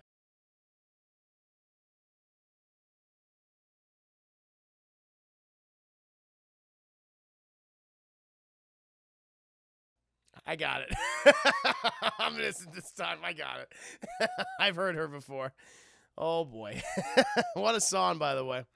All right, I'm going to do my own version of it, chat. This is Spider-Man Dick by Cupcake with 2 Ks. I'm horny, come on now, baby, put it in deeper, suck that D right now, the dick connected to my walls like it's Spider-Man, yeah, my saliva don't dry up, even by a fan, it don't, gotta cut up in your web, you my Spider-Man, suck ramen noodles off that dick, that's my vitamin, taking you in private, to sit on your private, I ride it while you drive it, let you swim in my island, take you in private, sit on your private, I ride it while you drive it, let you swim in my island, pretty feet, and they don't smell like Fritos, fuck me till my pussy redder than hot Cheetos, take a look through my clit like a peephole, after we sexy you can exit, I'm a freeload, yeah, hello, it's nice to meet you, come beat this pussy up like Shakakeja, young twat got more eggs than Easter, nipples look like pepperoni pizza, it's looking soft, let me jack it off, stick it in my hole like we playing golf, drop them drawers, suck your balls, work my jaws, it's on the law, stroke my toe, daddy, and do your best, bring a big dick package, no UPS, good sex when you make a mess, come suck the milk out my fucking breast, just do it, you ain't gotta ask me, put your face in my ass cheeks, Wisconsin Dells, pussy splashy, keep the dick wet and never ash, you gotta know how to treat this, I like my dick deep dish, don't want no dick that go foreskin, I'ma have to show you to do the doorman, bye. The dick connected to my walls like it's Spider-Man. Yeah, my saliva don't dry up, even by a fan. It don't got me caught up in your web. You my Spider-Man. Suck my ramen noodles off that dick. That's my vitamin. Taking you in private, to sit on your private, I ride while you drive it, let you swim in my island, taking you in private, to sit on your private, I ride while you drive it, let you swim in my island, I run your dick, no marathon, and afterwards I'm gonna need a hair salon, get the magic touch, and I don't need a wand, make the dick come faster than Jimmy John's, suck a fart out your ass, gross. Just passing me a little cash. Had to show this vampire. I am not a coward, and this pussy go 100 miles per hour. The dick shot me like a tase me, like a newborn better spank me. Can't suck no dick being lazy. Pussy lips fatter than Jay-Z. Brain me on the floor like the crybaby. About to shut you up like the library. Trend of sucking dick. It's important. Keep the tons out like Jordan's. Rub on my clit. It's lit. Oh yes, my pappy loves this. I put this pussy inside out. Call that Gabby Douglas. You eat while I'm bleeding. Ugh. That's my vampire. Pussy on your dick. Well, we came make a campfire. This dick connected to my walls like a Spider-Man. Yeah, my saliva don't dry up, even by a fan. It don't. You got me caught up in your web. You my Spider-Man, huh? Sick my ramen noodles off that dick. That's my vitamin. Taking you in private. To sit on your private. Oh, God. All right, well, you drive it. Let you swim in my island. Taking you in private. To sit on your private. All right, well, you drive it. Let you swim in my island. Push it go up and down like a seesaw. Up at night, dad sleep while licking all your meatballs. I drool on it like a sleep dog. I can tell by the way that he's sounding. He want another round, but who's counting? Titty's so perky, he's so thirsty. I should show him the Buckingham fountain. I'm a tater tot. I'm a taut tater. On his front porch, drop the newspaper just to fuck him and his brother, cause I'm a real hoe. Ain't no rules to the paper. I'm a kangaroo the way I'm about to hop on that dick. Stretch this pussy out and put the stretch marks on my shit.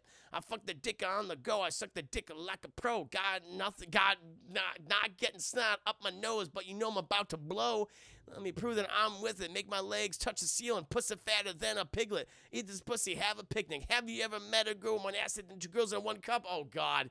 Put the dick down, head down, thumb up my butt. That's how we play 7-Up. Let me take all your ear longer than Martin Luther King's speech. My coochie did a lot of dirty things, so of course it need a bleach. End scene. End scene. She's nasty. She's nasty, Jack. I'll suck a fart on your ass, Herman. That was not me. Don't quote me. That was her. Worth it. I'm glad you like that. Oh, my Lord.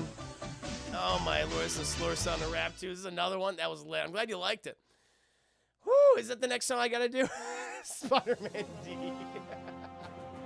Is this the next one? Is this what I'm obligated to do? Anyway, thank you so much for the 500 biddies, and thank you, where the hose at, for the 5 biddies. Oh, my God, yes.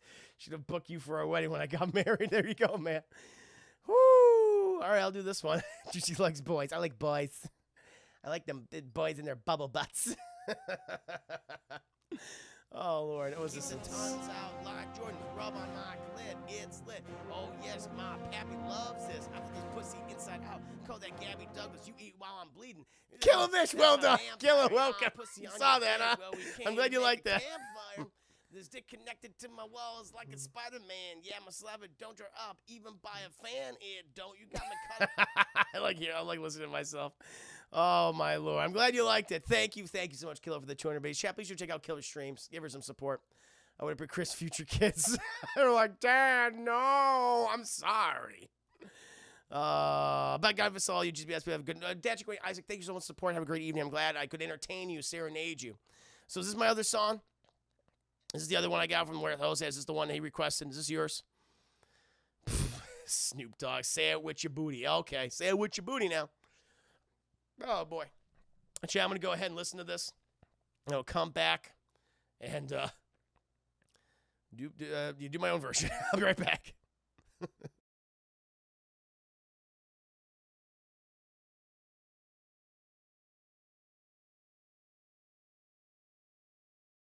I can do this.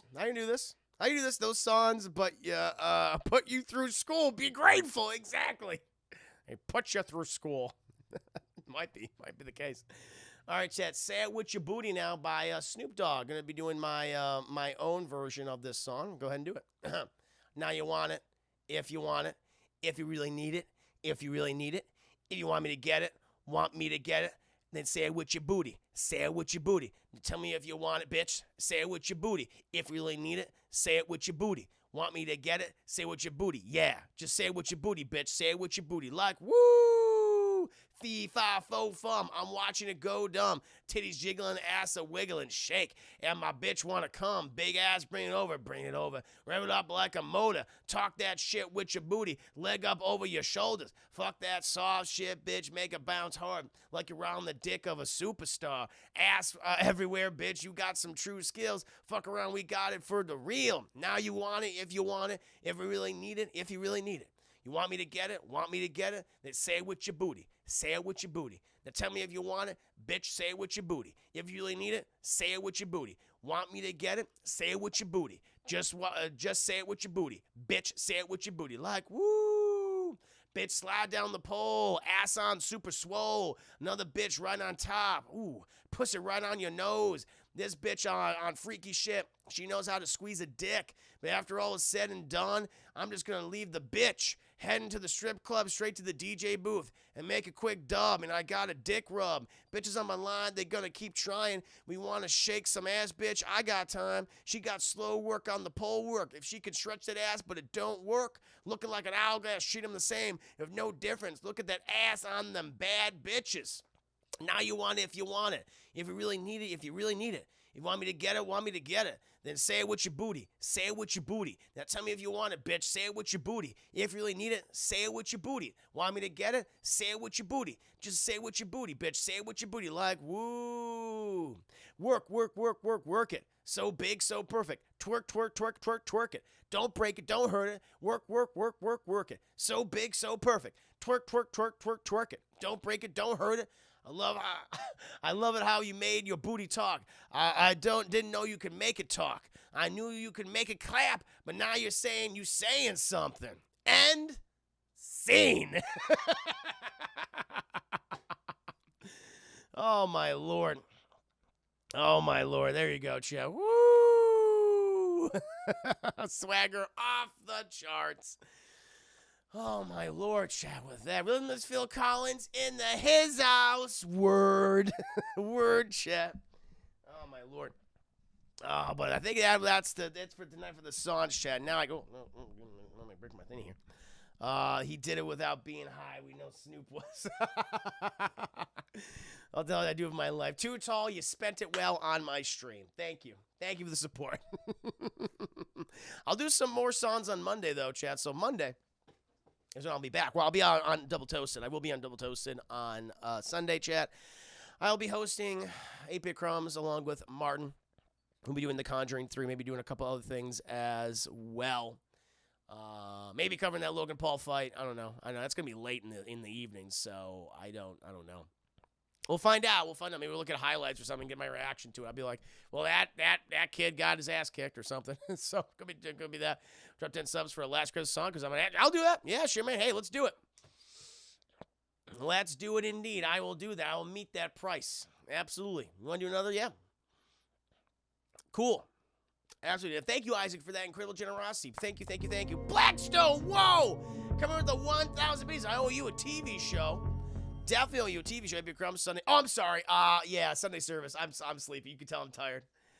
I will do that. I will do, thank you, Blackstone, for the 1,000 pieces donation. So kind of you. Cheers and salute. Is that your song choice, Isaac? I'll do that one. Genius quick medley for a V the medley for a V the puss. Okay, medley for a V the pussy medley. All right.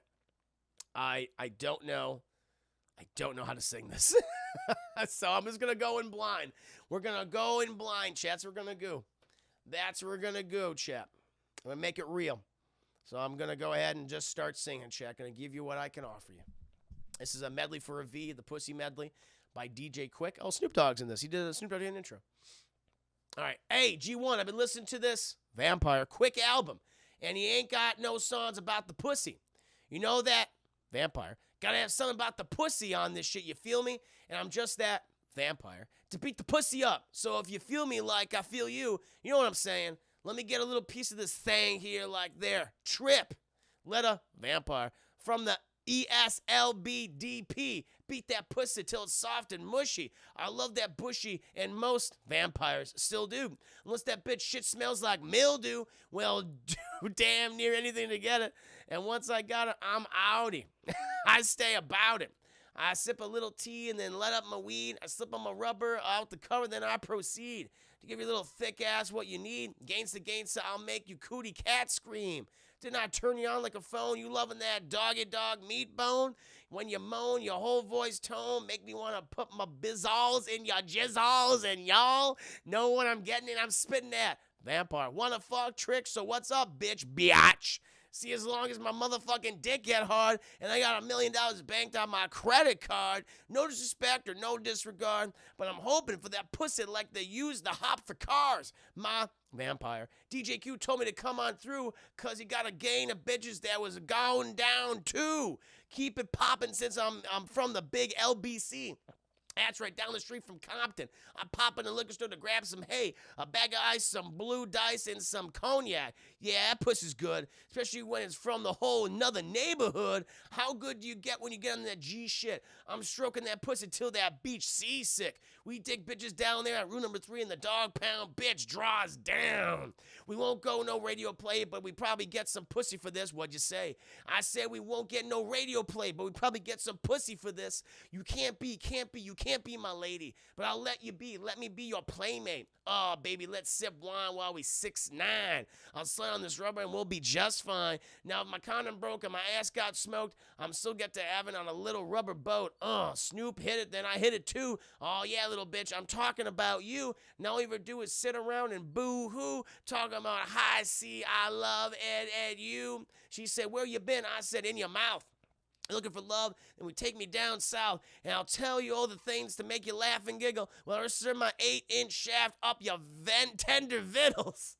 A hot pocket Snoop Dogg told me to stop it. He heard me in the other room baying her womb. Damn, a baby better do me like I'm 1 in a million. Check your feelings and point that ass to the ceiling, because I'm the dick coming down. Can't call me on the celly, let it ring, and prepare your lips for the ding-ding. If you got some friends, let them bend over while I run them like a 98 Rover. You can't wish and want that, but your dick gonna get meat. Hit your elbows and knees and spread your booty cheeks and call me daddy with an I. Girl, you're doing everything by the book. Nate Dogg, tell him how she looked. Girl, you're looking fine, so fine. Wonder if you'd like to take the time to grind. If so, why don't you leave me today? Let's play. This game I call Touch, a secret place. Let's play. See, first I grab you from behind your mind, then I just push it till I find that line. And now I know you've come a couple of times. That's fine, as long as you know I have to leave in time. You can't be my lady, but I'll let you be my playmate. You can be, can't be my lady, but let you be my playmate. Now ain't nothing like a top pussy on my dick. It's the Gangsta D, baby. Never saved a trick. Got a harem full of hoes mashing in the studio for all my vampires. You get busy, ho. Now the first bitch, she want dick to the tonsils. My second, third want to fuck up on the console. Before I start to leak like the Dookie shoot shot. Oh my God. Ew. While my moneymaker waking the stroll from my knot. Got that butch mouth smelling like fresh cock. Damn. Young twat, I can smell it. I'm going to tell you, get going. With a douchebag, you're making my noise react. Reeking, but ain't no tweed or no yak. More like 20 pounds of get back. I can tell you, go walk and talk back. But ain't your case. Let me take a ride on your love roller coaster. Put the panties aside. Oh my God, it keeps fucking going.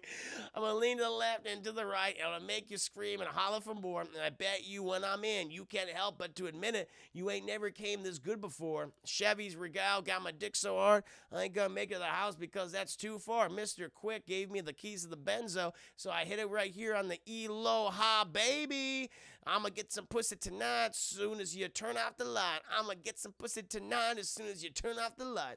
I'm gonna get some pussy tonight as soon as you turn off the light. I'm gonna get some pussy tonight as soon as you turn off the light. Ha ha, now I still be knocking bitches like it ain't shit. Almost 10 years later, but I still slaying dick. And my penis is like Venus, it's far away. It's not butter, baby, more like parquet. As we bounce to the city that you used to know, the CPT of AMG and all the bitches roll. We ain't gonna be fly all the way G-ride, and we dip, die, I shoot in your eye. Cause pussy ain't a thing to me. And my nuts, when they hang, they okay to me. Cause I'm a fly type of vampire. Yeah, it's bigger. If you see it on the motherfucking microscope, it's bigger. Ha ha ha ha. It's reverse like motherfucker. Watching motherfuckers crash on that ass. Police videos fucking all these hoes. I don't sunset with the hoes and shit. The pimps, the girls, and the prostitutes. Prostitutes run from the police. It ain't nothing but a 3P on me. Mr. Dante, baby, don't you see? Can we flip the shit back and never let me hear it? Cause I like the reverse sounding good in my ear. Crazy. This shit is crazy. End scene. I did it.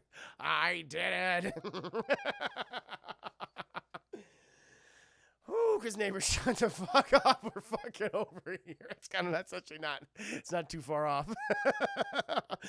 Oh, whoa, get 15 gifted subs. Boom. I think I'm trying to came back and Chris doing some dirty. I'm doing some really dirty raps, man. Really dirty. They disgusted me a little bit. Even I'm like, oh my God. Oh my God. Oh Lord. I did it though. I did it. I did the reverse lyrics. Hell yeah, I did. I did the whole fucking. I don't know what the reverse lyrics are. I did the whole fucking song. I did everything. I did everything that was there. You see, you made this song seem so long. You're saying that. It's because it is long. It keeps going. Oh my lord, chat. 13 gifted subs. That's some support for Hanson. So we're the hoes, I think, with the is. Make your parents proud of these sons. Hanson, I'm doing, man. Make a mama and Papa Herman proud. That was a long song. It was very long. Crush his arms.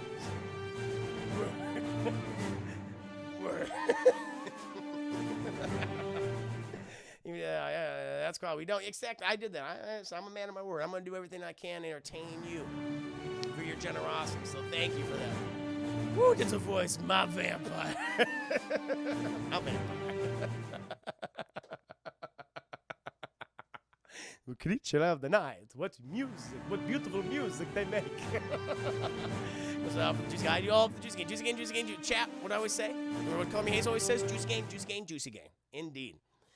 Indeed. Cringe at the cross arms word. What do you mean? I did it right. Word. Yeah. Word. Juicy game, juicy game, juicy game. Oh my lord, Chad. It's what did I do? I did it. Oh, I'm sad now. What are you talking about? I did it right. That's what they do. On that word, I'm going to bed. Good night, where those at. Thank you for stopping by the stream. I hope you enjoyed yourself. Everyone enjoying themselves. I'm gonna let this serenade me for a little bit longer, Chad. Just wanted to serenade me. And I'll go over my whole spiel with you guys. But this is a very fun stream. This was a classic last cast for the ages. This was a good one, Chad. Good night, Juicy Against Teachers Again Game. Indeed. Oh, my lord, Chad. Woo. Thank you, Chad. Thank you. Can't accept the gain signs. No more gain signs. No more gain signs for me, Chad. It's over. I killed it. I killed it dead. I killed it dead, Chad. Oh, my lord. Oh. Damn. I'm sorry, I got arrested. I got arrested. You look like you could stream for 12 more. Oh, yeah. You know me, Ego. I could go over a little longer, probably. But I have to. Good night, Christopher. Good night, Christine. Sweet, moist ramen noodle dick dreams. Thank you, Nia Brownie. Thank you. Thank you. Thank you. No, I'm tired. I am tired, Ego. You're not wrong. You're not wrong. One last one for Mecca Howard Stern, chat. Boom. Yeah, the tarp cover. So much. Oh, my lord. Chat. Oh, there's the biddies coming in. Thank you. Thank you. There's another 5 biddies. Thank you. Thank you. Thank you. For all of the support, chat. But now, as I said, I must bid you all adieu. Thank you for the support.